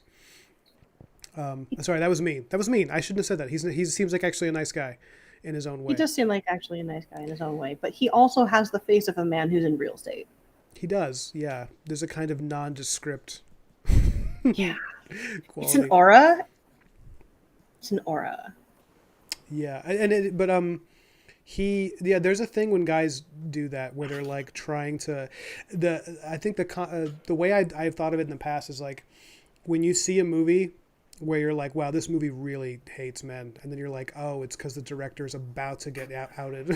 He's about to get outed as a creep. Because like, well, I mean, and Zack Snyder apparently has a really good reputation for how he treats people, so like, I guess I believe that. it's not true in his case, but like when I watched Sucker Punch, I was like, wow, every man in this movie just wants to hurt women in some way. Like nobody wants to help them. And it was just like very like, okay. Like I don't know why that's necessary for stories of female empowerment is like to just be like, I don't know. Maybe it is a part of that. Maybe there's, you can tell me. I heard a rumor that Oh, you're it's a woman. lazy writing. It's the one thing that everybody can look at women and say, ah, as a woman, you must be inherently afraid of this thing. It's, Ah, and don't get me wrong, it's not entirely untrue, which is why it's lazy writing. It doesn't personalize anything. It works for Alien because we get to know the character and we will get to watch her survive, and there's like coherency and good acting and skill behind the whole thing. mm-hmm. But if you're just taking the easy, lazy route, like all you have to do is threaten it and take it away and threaten it and take it away. And every time you take it away, all she has to do is pout and go, I didn't like that very much. And then all of a sudden you did it. And you know, it's interesting because like it doesn't really take a whole lot more effort to write women or to write anybody in a scenario that in similar or in anyone, right? Like I think one of my favorite representations of girls or women in media Mm-hmm. is the fucking Powerpuff Girls. Oh yeah, I'm interested in what you're Because gonna say. it's just because they're just doing what they do. They have a personality, they have wants and needs, they just do what they want to, and there's nothing inherently like there's maybe one or two episodes where it brings up women's issues. Like there's one where um, Blossom starts to get start to question the right she has to stop a villain because her villain is like a feminist who's spouting feminist ideology and saying things like, "You just, stand up with the ladies. Am I really a criminal here, or am I just a rebel?" And obviously, you can tell the entire thing that that she's manipulating Blossom because she is a younger, inexperienced person who doesn't quite Yeah. understand the world the same way. And until she talks to some other women who are like, "Yes, but she's still robbing banks, though." Right. Yeah. Yeah. I've. So like, Sorry. Go on. no, I didn't have too much more to say. It's just I just think that it's really interesting and good, and most of the writers on Powerpuff Girls at that time were all men. Um, It's not that hard. You can just do it. I've seen that episode. I've never watched that episode, but I never watched that show, but I've seen that episode brought up. Mm-hmm. And it was Lindsay Ellis, who's Oh yeah, yeah. a I know feminist those. writer. She kind of like hated that episode because I mean she gave a bunch of reasons that she said it was a straw man for feminists, which I kind of roll my eyes at because are you literally saying that type of woman doesn't exist? Like are you like Well, straw men exist, no and yeah no I meant are you saying that type of woman like because to say it's a straw man I think is like saying that no one's making this person's argument. sure, And it's like, well, somebody is, I'm sure, somewhere. Like, I know somebody who is. do you I think really? we all know. Yeah. Oh yeah. um. Go on. So like, uh, I agree, except for one thing. All the other women in the rest of the show are exactly what feminists want, and they represent that, and they come over and they say, "Hey ladies, here's why that sucks," and they're like, "Oh cool, okay, we can be like normal then," and we're like, "Yeah," and the end of the episode happens and she goes to jail. Hmm. Yeah. So you would say that you don't really agree with her critique? I would agree that that character is a straw man for the sake of the thing they're trying to say. I would also disagree that that's a bad thing. I don't think it is, because the other characters who are strong, independent women who are great role models for the characters Yeah. step in and explain to them very succinctly why that sucks. And maybe you should, as a strong, independent young lady growing up in the world with superpowers, should consider your own personal perspective on the matter, because you don't need somebody else telling you what to do. That's And a yeah. so they think about it with their own brain. Yeah, which is really like that's like it's interesting because that's really what empowerment is, right? It's like making Yeah, your own decisions and not letting somebody lead you along with a particular shaky, ideological standpoint that you may not agree with. Um, yeah, with fancy words. And like, I'm a feminist. It's a pro feminist episode, for children. sure. It's just interesting and funny. Yeah, that's an interesting perspective on it though, because I had only heard that episode ever discussed through her lens because she like hated Mm-hmm. it. So hearing another feminist say they like it is I mean your point of view obviously makes more sense to me, because it just seems like if you're gonna introduce a young person to the conversation of gender and how that's like all the things therein, you should obviously cover the topic of toxic people on any side of a debate. For sure.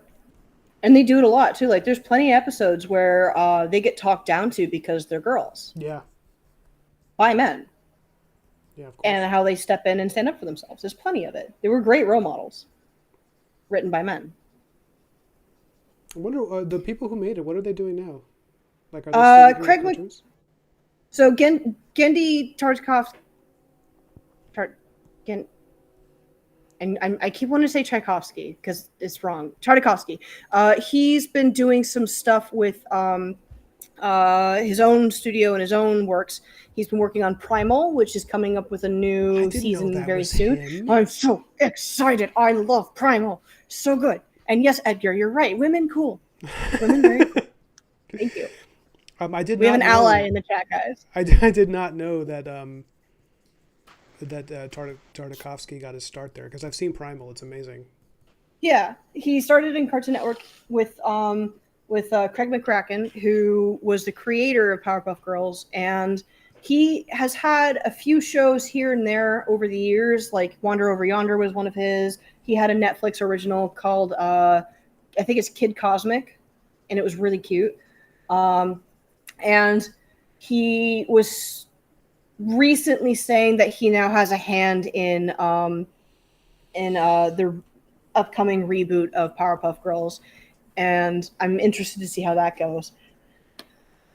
And Johnny, to answer your question, no, not like the PS2 game. Primal is an Adult Swim animated show about a caveman Neanderthal person who loses his family to a large T-Rex like dinosaur, and while going out for revenge, ends up rescuing a different T-Rex like dinosaur from the same fate, and now they travel together. Very Conan the Barbarian.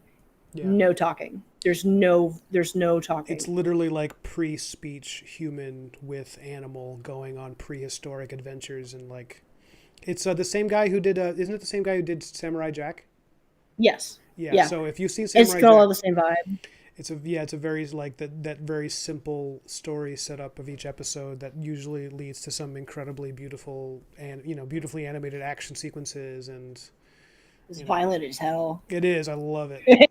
So violent. It's so cool. It's so cool to see like Western animation do its own thing and catch up. And oh, you know what I've been getting into recently, or not getting into? I want to get into it. Is Hmm. uh, fucking what am I trying to say? This is what men do when we're trying to think. We just say fucking. That's a very like New Jersey guy thing. Okay, what's it called? Oh, Chinese anime. Um, there's like a whole market of like things I've never even heard of that are basically like the cartoon the animation market and art form that is developing in China that they did it to basically compete with Japan essentially in a way. Yeah.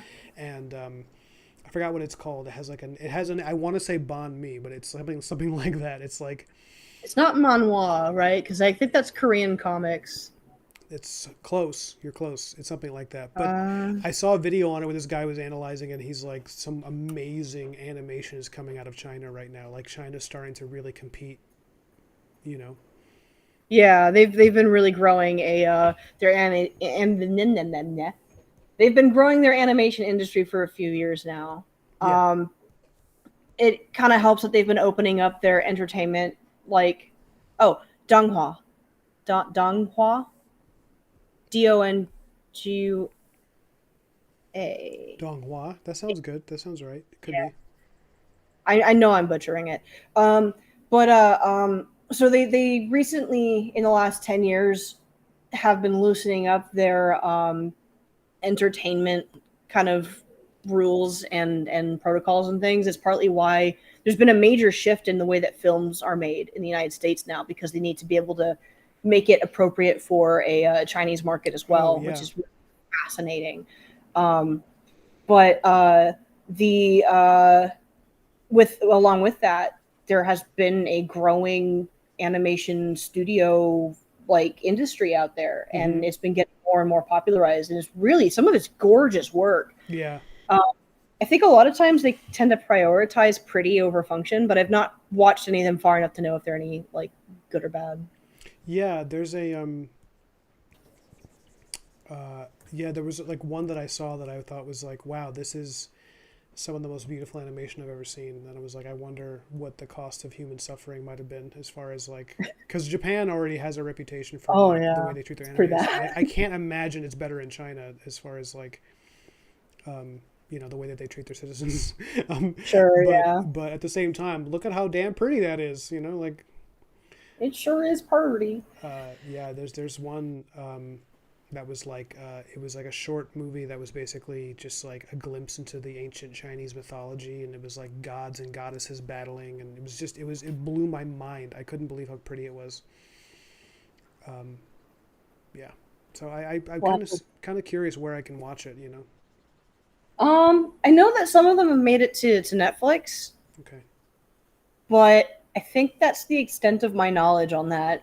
Sure. Um, but I think I know the one that you're thinking of, where there's like that fox lady who's like smoking out of a long pipe, and somebody turns into a large snake or something. Like that looks really cool. I just feel I like don't know if that's. everything looks like that these days. No, I don't know. I can't quite recall if that could be correct for sure. Um, there's one movie. There's a two D animated one, because they've been doing a bit of both 2D and 3D. That looks really super cute, and I haven't had a chance to watch it yet. But this you should be able to get a hold of more easily, because G Kids translated it, so it's out there. It's Hmm. called I think it's called like The Legend of Hay. Oh, There's that like this sounds. little cat demon, Yeah. and he ends up going to the big city where there's a war going on between demons, and they're like, we should hate the humans, and they're like, no, things are moving too fast. I would This is what they watch sound that. like. This is normal. I would watch that for sure. Yeah, the animation's completely gorgeous, like just the movements and everything, and it helps that the characters are all fairly simply designed, um, but it's just stunning. Have you have you seen? I think it's on HBO. That new anime that dropped.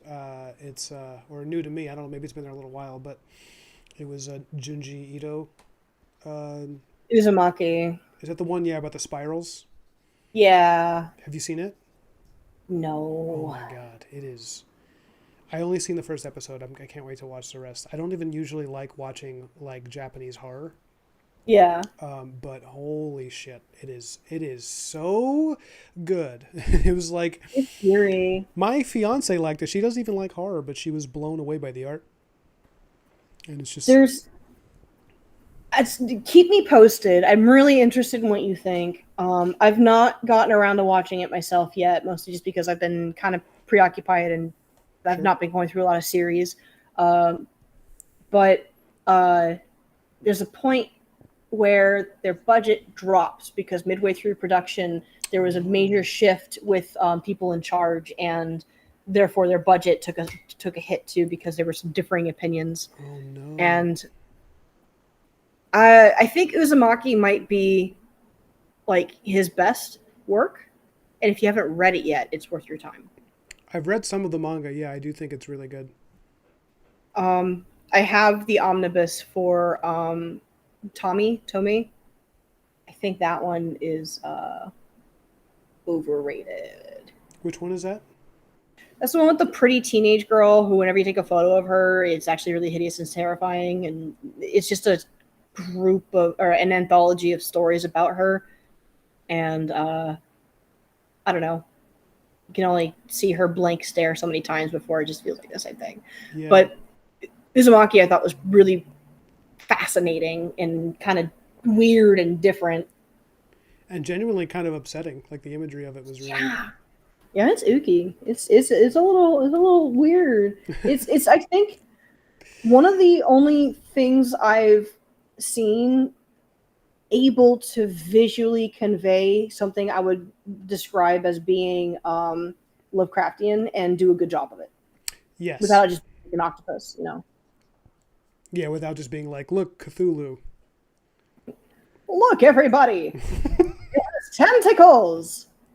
That is a thing. Someone was talking about how people don't really understand like Lovecraft. They think that the draw of Lovecraft is the giant sea monsters, and it's like it's the mood and the atmosphere and Mm, the idea of like unnameable, unknowable horrors.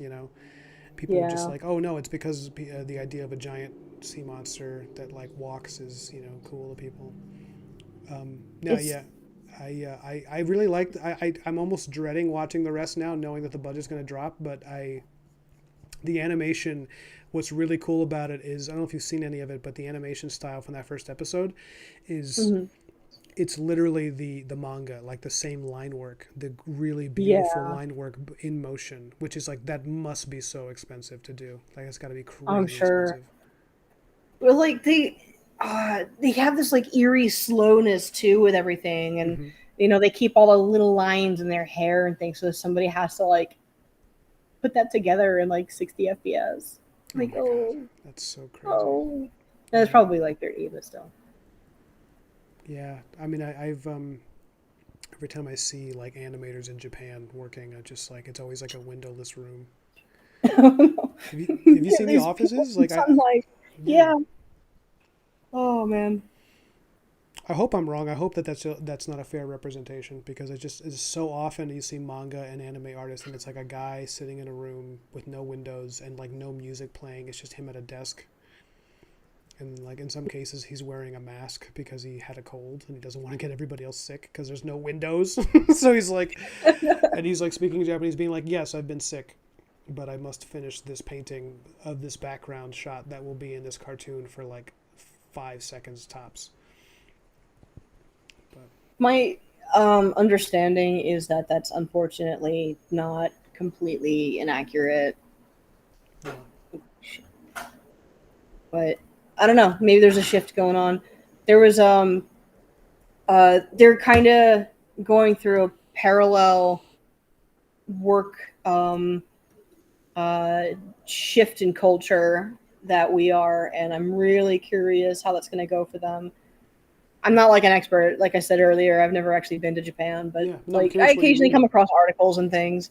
So like just fair pay and maybe not so much late night overtime because you didn't plan out how long it would take to animate something properly. Hmm. Maybe I'd like to go home and see my family sometimes before it's 3 in the morning. Yeah, And there's a really unhealthy work culture in terms of like you know trying to show that you're dedicated to the job, and so yeah, it's not loyalty. unheard of that you put in the extra hours, and then you also go out to beer with everybody afterwards, and you have to make sure that you stay out and drink a certain amount so that way you can show that you're dedicated to being with them. Whoa. And then you still go to work on time the next day, and you still put in like 12 hours on top of the 12 hours of the day. Just Yeah, intense, really intense. yeah.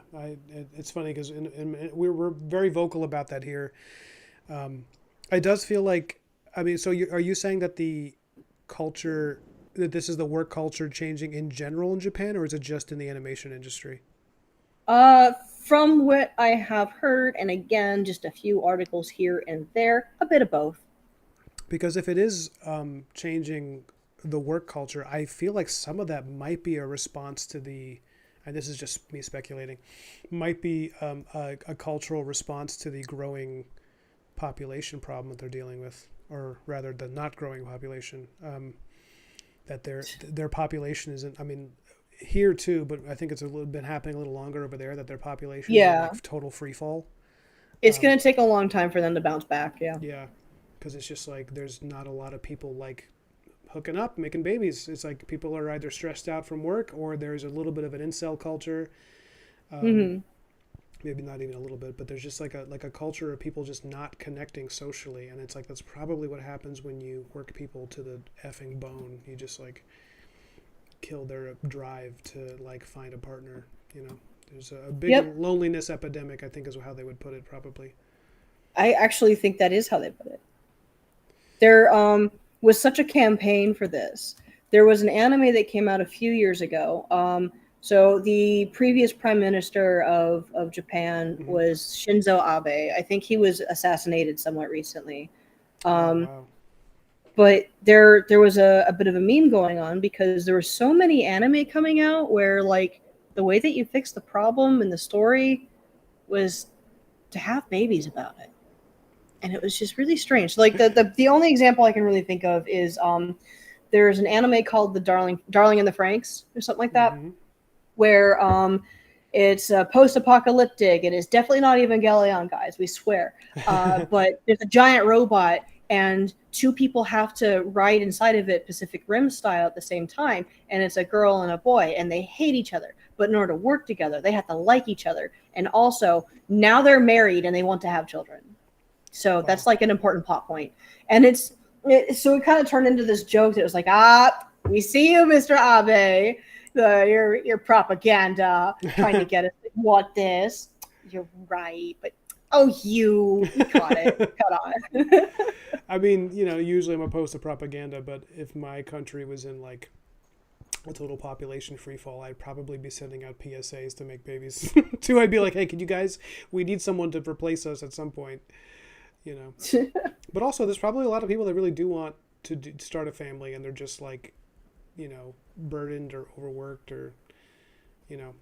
Yeah, I mean, I do hope it resolves, because I know that people were saying that it's been a problem for a few decades, and that they're like, they have a huge age gap or something of like lots of really young people and then lots of elderly people. Yeah, that's what I've heard too. It's really scary, Mm-hmm. because you want people to be able to take care of you when you're old. That too. And there's a big culture around that too. Yeah, well, I mean, I was just talking to my mom about this, about like how the culture used to be different in this country. Like if you were old, they would take care of you when you were older, and now they're just like, some of it's just financial. Like you just can't afford to take care of people anymore, so you got to put them in. Yeah. It's just like sucks, man. These facilities are just insane too. Like, you don't have any guarantee that it's really going to do the amount of good that they tout that they're going to do, and you're still going to pay them $3,000 a month in the hopes that that one tiny room that they're living in is enough with the medical care on staff. Yeah, it's bad. It is really bad.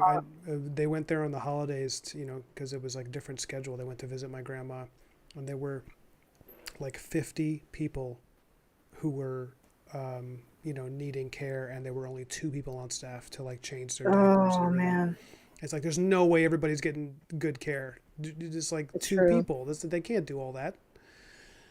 It's horrifying. It's a revolving door sort of a career path too. Like there's too many people who use it as either as a bouncing off point to get into a different kind of nursing, or it's just like, this is just what I'm going to do until I get out of school kind of thing. Mm-hmm. It's just there's something about the way that these places work that does not keep many people long term as a facility, and I am really curious as far as industry is concerned is why that is, outside of the fact that nobody wants to wipe butts. But like, that's not the only reason. There are nurses. That's their job. Yeah. So why not there? I'm really curious what the difference is. Is it the pay? Are they not, do they make enough? I don't know. Actually, you know what? That's a good question. I actually know somebody who used to work in one of those places. I should just ask them. Yeah, because I mean, I used to work in, I didn't do that. I didn't take care of the elderly, but I did work with kids with special needs. I might have told you this. I was a phys ed coach for kids with autism for like 4 years in the city. And they say there's a 4-year cap for a lot of people, that after 4 years. Oh, yeah. After 4 years, you're just like, I can't do it anymore. You just kind of like stop being good at the job, and you need to stop. And I definitely felt that happening to me. I was like, okay, I've completely lost my patience. I'm not even being nice anymore. I'm bad at this job. So I quit, Ended up being a good decision. A good reason. Sorry, what? It says a good reason, like I think it's good of you to recognize that you're starting to act in an unhealthy fashion for everybody involved. Yeah. Well, I was also just so unhappy that I was like, I would literally dread going into work. And it's like, I am not someone who has like, that's not my nature at all. Like I am, one of my friends just described me as like a relentless torrent of positivity.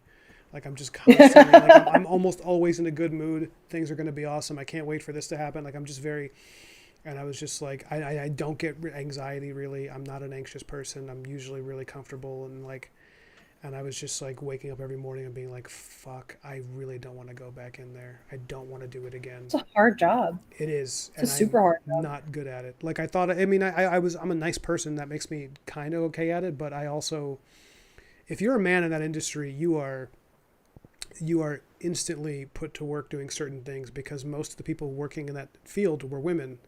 And so if you're a guy, it's like, okay, well, we have a kid who's tantruming, and he's, 6 feet tall, and he's 17 years old, and there's a pregnant woman who's supposed to be working with him. Obviously, we're not going to do that. So it's got to be you. And then I'm there with this kid like every day because he's having a tantrum that's gone on for 4 days. and I have to be the one to restrain him, and I'm literally physically fighting this kid every day to get him to like stop biting his own hands, and it's just like after a That's while, terrifying. yeah, it's a lot, you know, and it's it's not easy for the women either. It's a very different thing Mm-mm. for them, you know. Yeah, But I can only imagine. yeah, it's crazy. Did you So see the trailer for the new Robert Eggers oh my God, Nosferatu movie? yes, I am barely holding my fudge with excitement for that movie. I know. It looks so good. I'm so stoked. Have you seen his other movies? Like, have you seen The Northman, whatever? Oh, yeah, I have. Yes, I have, and I love his movies. Um, I unfortunately couldn't get my so I watch movies a lot with my boyfriend Will and his brother, who's also our neighbor. Because his brother Cole and I are just like we like a lot of the same kinds of things Sure. in movies, and so we drag Will along for the ride. Not that he doesn't like it; it's just I think a little bit of a different passion. Mm-hmm. And I was really excited to show them both Northmen because I love Robert Eggers and I really liked what he did with this. I thought it was super cool and interesting and weird. Mm-hmm. And I get that it's not as strong as in other movies, but it was still really good. And they like asked me to stop it because they were bored. What? I was so mad. Oh my God. I that is so strange. They were like, "Yeah, this isn't what we were expecting it to be. We're kind of They're bored." expecting more of like an action movie. Maybe they were, but I feel like they both know who Robert Egger is. You know, like they love The Witch like very much, But there's which I also haven't that watched yet movie. this I mean, season. The Northman does have a fair amount of like cool battle scenes that people can get into. Yeah, I don't know. That's interesting to me. I don't really get it because I I. think they got So go ahead. no go. Oh, I was gonna say I think they got to the part where Willem Dafoe is telling them to drink the shroom tea and act like wolves, and they're like, "Well, we're good." That's so early in the movie. No, I know. That's so Very weird. disappointed. I hope you gave him shit about that for the next like year. Johnny says that he thinks Inglorious Bastards is boring, and maybe there's something to that because I haven't watched it since I first watched it. Well, Johnny, I have news for you. Inglorious Bastards is my least favorite Tarantino movie because I feel it was, yes, boring and a big wasted opportunity, in my opinion. What was the wasted opportunity? Well, I don't know how much do you remember of the movie? Uh, People cuss a lot, and one time that one dude was like, "See, I would like a drink like this, please," and they're like, "Aha, you did the number 4 wrong on your hand," Yeah. and then they tried to kill Hitler and they failed. Yeah. Yes. Well, no, actually, one of them succeeds. It's the woman. She's the one who actually burns Hitler's. They actually do succeed in killing Hitler. Spoiler alert, guys. Um, but That's not how it happened. It's revisionist history. yeah, that's the thing about the movie that I loved. I love that he's like, you know what? I don't like how history lets Hitler die with dignity. I'm going to go this way and have him die in like, where they literally shoot his face so many times that it liquefies. I was like, that's amazing. Wow. All that stuff was Great. great. The movie, if you remember it, it's like, you know how Tarantino has those diner conversations he's famous for in his movies? Everybody's sitting down chatting. Yeah. The movie has like literally, I'm not kidding, like the movie is just that. It's just Yeah, that that's true. repeatedly. And it's just people having diner conversations in German and French. And it's just, and it was so masturbatory because it's just him talking about his, like, it's just Tarantino's voice. It's just him talking about European films. Like every character is an expert on films for some, like how convenient that every character, the Germans, the French, everybody knows about film history and that's all they want to talk about. And they just sit there in a bar talking about movie history. I was like, this is so infuriating because the wasted opportunity is that he has this great cast of characters. He has Brad Pitt. He has, Michael Fassbender. He has all these like A-list leading men. He has Diana Kruger, I think her name is, who's one of the most beautiful women I've ever seen, and also a great actress. And everybody has just a little bit of screen time in the actual Inglorious Bastard cast of characters because Tarantino was so obsessed with having scenes of Nazis talking about German film. And I was just like, you could have had like a really hilarious action comedy World War II like parody romp, which is kind of what he has in a few scenes. But he just keeps, and it's like, and it became a joke for me. Like I started laughing at the movie because every time you think there's going to be something really, like, oh, we're moving towards some big cool sequence, like where something interesting is going to happen, then they sit down at a bar, and he's like, literally Michael Fassbender's like, oh well, my mother and father were a part of a German film community living in the countryside. That's how I grew. And it literally goes on for like, it's like 40 minutes of him talking about this, and I was like, oh Mike, I was like, deliver me from this, please. So yeah, I Wow.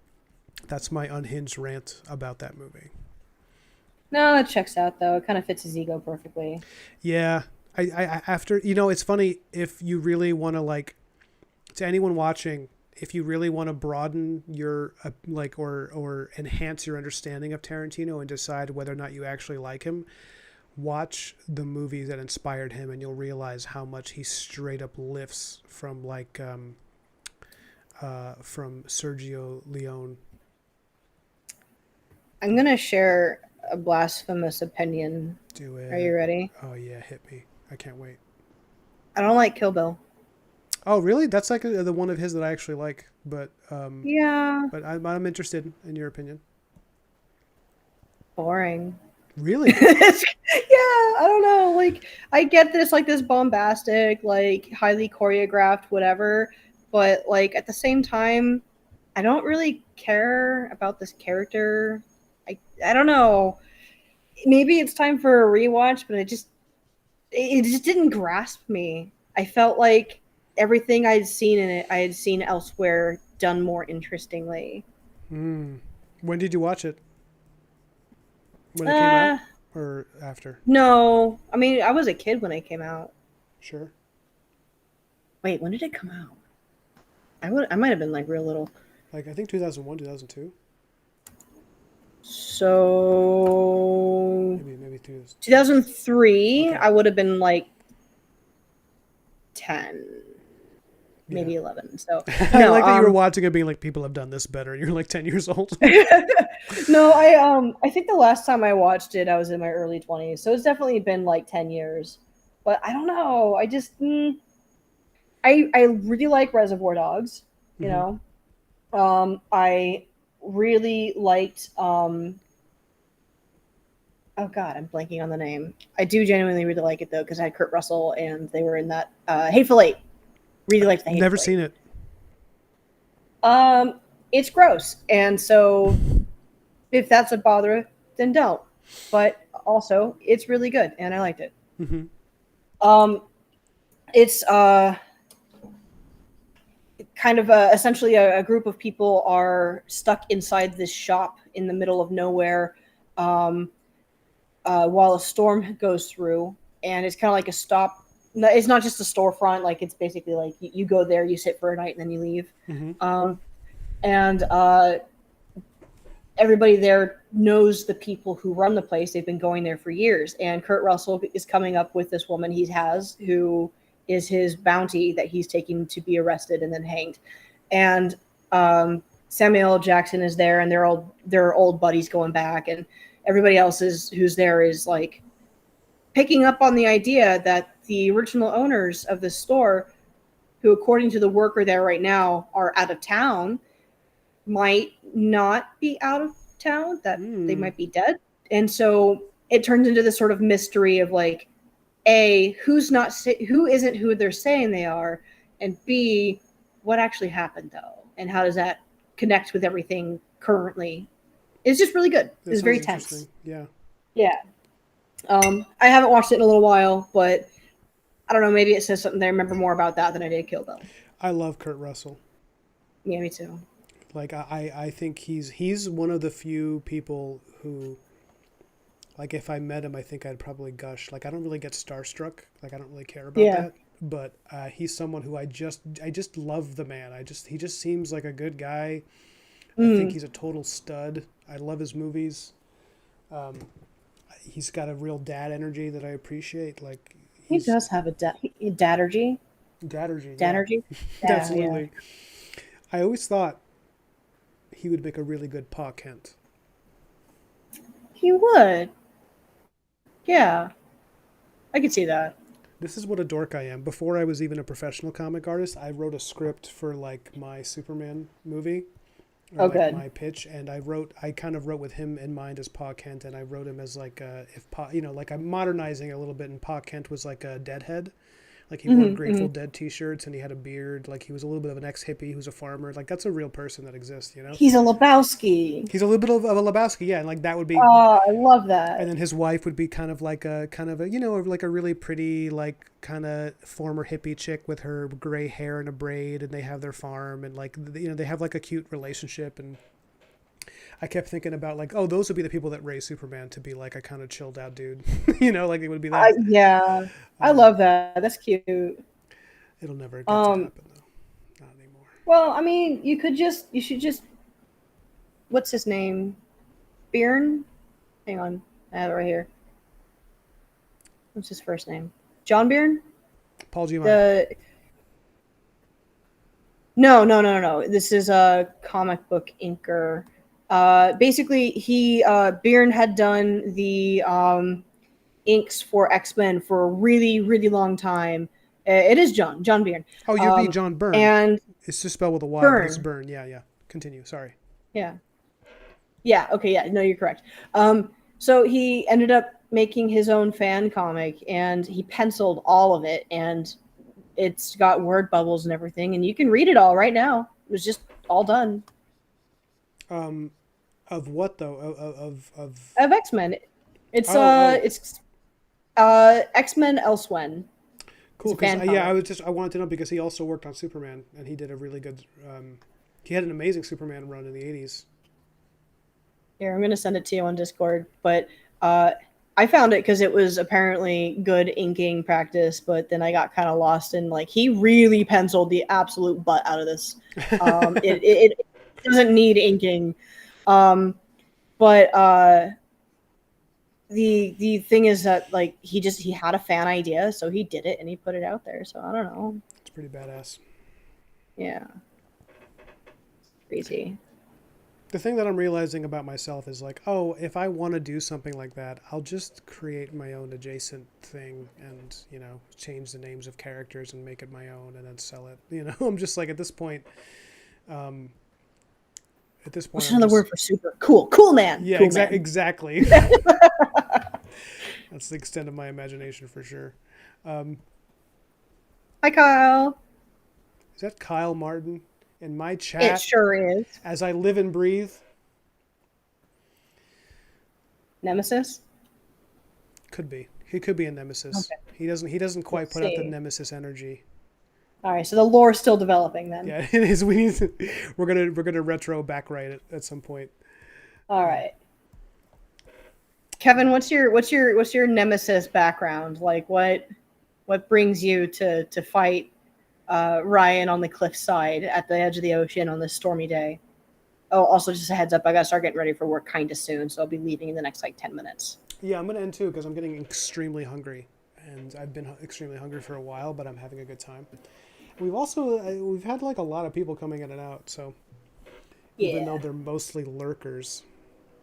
Ew, lurkers. I, okay, what about if you spoke in that voice for an entire stream? That's another one. Oh my god, you don't want that. I don't think you can handle all of this unlike the regular.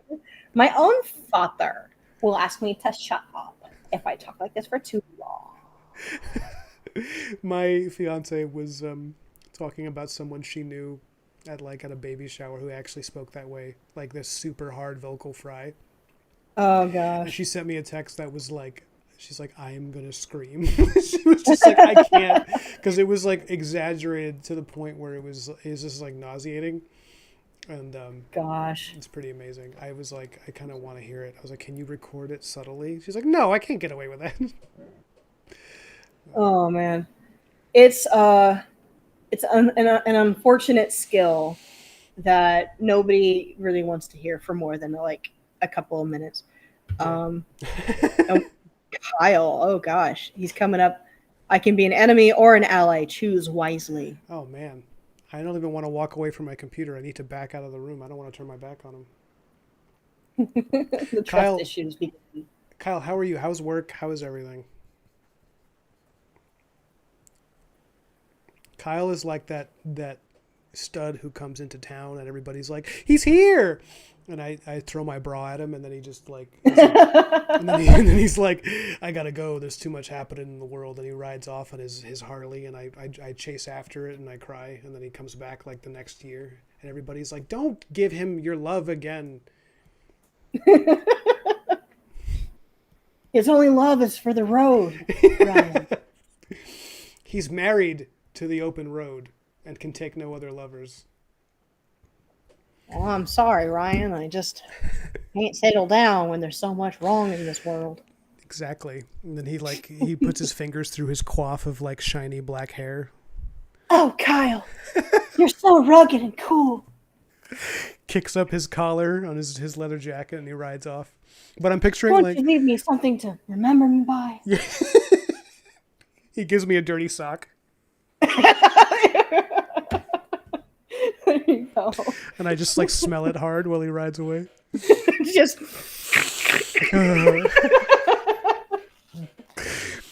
You ever see Pee-wee's Big Adventure?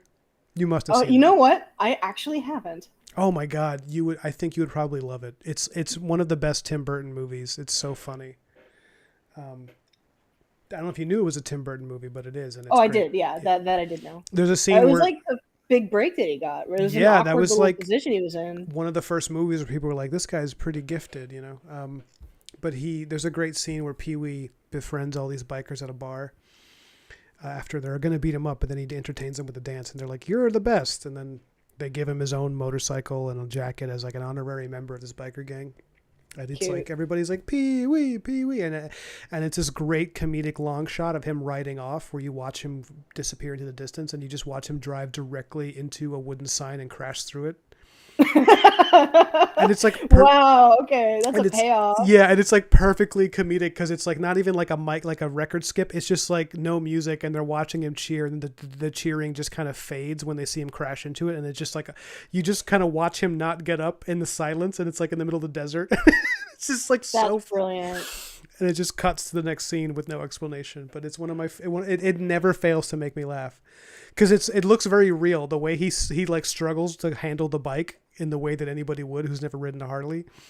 And then you just watch it go into the fence, and like the bikers don't react; they're just watching it quietly because, like, you know, they're bikers; they don't care. Like, you know, it's so funny. I think of that all the time. I've seen it used as a GIF before.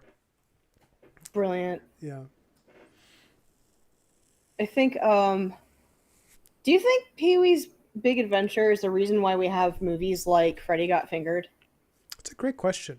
I know the story behind Freddy Got Fingered, though, like why that movie is the way it is. Oh my God, tell me. Oh, it's amazing. It's when I first saw that movie, I was like, what is this mess? And then I found out why it's like that. It's because he was very popular, Tom Green. So the studio gave him carte blanche to make whatever movie he wanted. And his whole thing was to make like an anti-movie. Like, it's not even a real movie. It's like him joking about the fact that they gave him millions of dollars. Oh, wow. Okay. So it's like, that's amazing. Yeah. It's like pure postmodern, like self-awareness, you know, incarnate. And it's like when you watch it through that lens, you're like, okay, this is actually kind of amazing. Like when he's in the shower in a scuba outfit for no reason, and his dad comes in and he drags him out of the shower, and it like crashes. He like throws him through the door like really violently. Like that was just Rip Torn fucking around. Yeah, when he's jerking off the elephant. Sorry, chat. It's all that stuff. That is his movie. Yep. All that stuff is, I think that's just Tom Green being like, yeah, these idiots, these corporate morons thought that I was going to make a real movie. Look at what I did with their money. That's not even the first time he has anything to do with any kind of animal penis in the movie. No, yeah, there's a few, yeah. Tom Green, what a strange, interesting creature to have come and gone in the movie landscape. Oh, hang on one quick second. Hey, you okay? Okay. Do you need any help? Okay. Wilson just came back and one-tripped all the groceries. Hell yeah. He's masculine. That's a man right there. Yeah. You need to go? Yes, I think I do. But that is It's a really cool thing to end on, knowing more about Freddy Got Fingered. I will recommend an episode of Red Letter Media where they talk about it. You would probably like it. Yeah, I'm definitely in. Okay, so I would love to do this again in the future if you're free coming up, probably after this weekend. Yes, absolutely. Anytime. Just let me know. Yes. Okay, cool. All right. Goodbye, chat. As always, it was a pleasure hanging out. And I don't, where's the hang up? Okay. Goodbye. Later. I'm going to go in a minute, but I wanted to talk to you guys. I want to answer the chat a little bit. Now I'm finally able to put on my beloved oldies. Oops. What am I doing? On October 31, when the sun goes to rest, it's the night of Halloween when fun is at its best. All right. Kyle says, what's up, Ryan? How are you doing? I'm doing well. For anyone who's joining this stream late, because this is very long, behold BLACKMARROW. I'm going to make the screen bigger. Forgive me.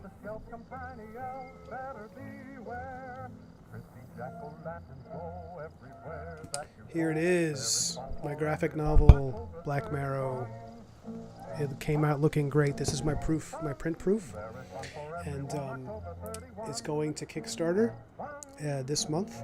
Oh, I'm sorry. I just realized how loud this is. I hope you hear me better now. This is my BLACKMARROW graphic novel. And yes, it's going to be coming out October. Kickstarter, late October. I think it's going to be going up into November. Love it. It came out so good. I'm sorry it's not in focus. I don't know how to make it stay in focus. Maybe I have to hold it a little longer. There you go. Really happy with it. It came out great. And when the time comes, I'll drop the trailer, the Kickstarter trailer for you guys. And yeah, absolutely loved working on it. It's done. It's in the can, as you can see. It'll be ready when you guys see that Kickstarter. It's done. Like I'm already right now in this stream. I've been working on book 2. And they kept telling me, like, when you do the Kickstarter, like, you got to emphasize the fact that the book is done, because people are tired of people not, like, fulfilling their obligations to the Kickstarter. They're like, oh, yeah, fund this book. And then they just, like, take a year to draw it. And I'm like, nope, it's going to be, like, sending out to you 2 days after it's done. So anyone who's watched my streams, I know some of you guys are contemporaries, like, or not, what do you call it, peers, like Kyle, who's another artist. But anyone who's watching who's just like a fan of my stuff, like, no better way to entertain yourself than with some demon hunter action drama. But that's what I've been up to. Is setting up the Kickstarter, learning about Kickstarter and how it even works. And Kyle, I choose ally, but I am kind of curious to see what you'd be like as an enemy. I think that'd be fun.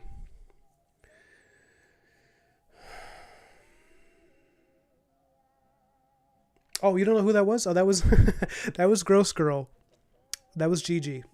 She should drop her in the chat. But if you she's in the chat. If you look at where she dropped her comments, just click on her profile. She has a YouTube page, and it's great. She's great. And she does streams not so dissimilar to mine, where, she draws, and man, I look like hell today. I'm catching my reflection. But yeah, she's really nice, and I'm starting to do more chats where I talk to other people while I draw. I think people seem to like it more. I think I did one with my friends. The last video I did before this was with two other friends of mine who I've known for a long time.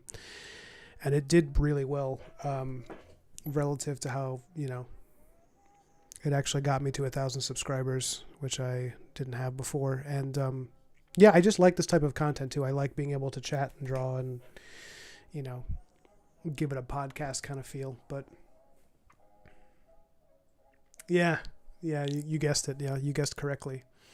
She also helped me figure out how to put the chat in the video on the side. So, but I'll stream again soon, probably tomorrow, maybe even tonight. Maybe after dinner I'll come back and just keep working. I don't know what else to do. I kind of finished setting up the Kickstarter page, but if I want to draw, I'll just draw. I don't know if you guys are going to be back. But I've been on here for like almost 3 hours, I think. So I should eat something.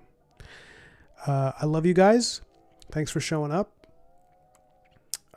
Kyle, I miss you. I miss chatting with you. I'm glad you're here. We should meet in person sometime. You said you're going to be in LA. Are you ever coming up to the New York area? Where I am in the country, upstate New York. If you ever are, let me know, man. We'll hang out. We'll get some dinner or lunch. I'll take you on a hike. I'll take you into the woods. I'll take you into the woods. You know, and that's not creepy at all. I love you guys. See you later.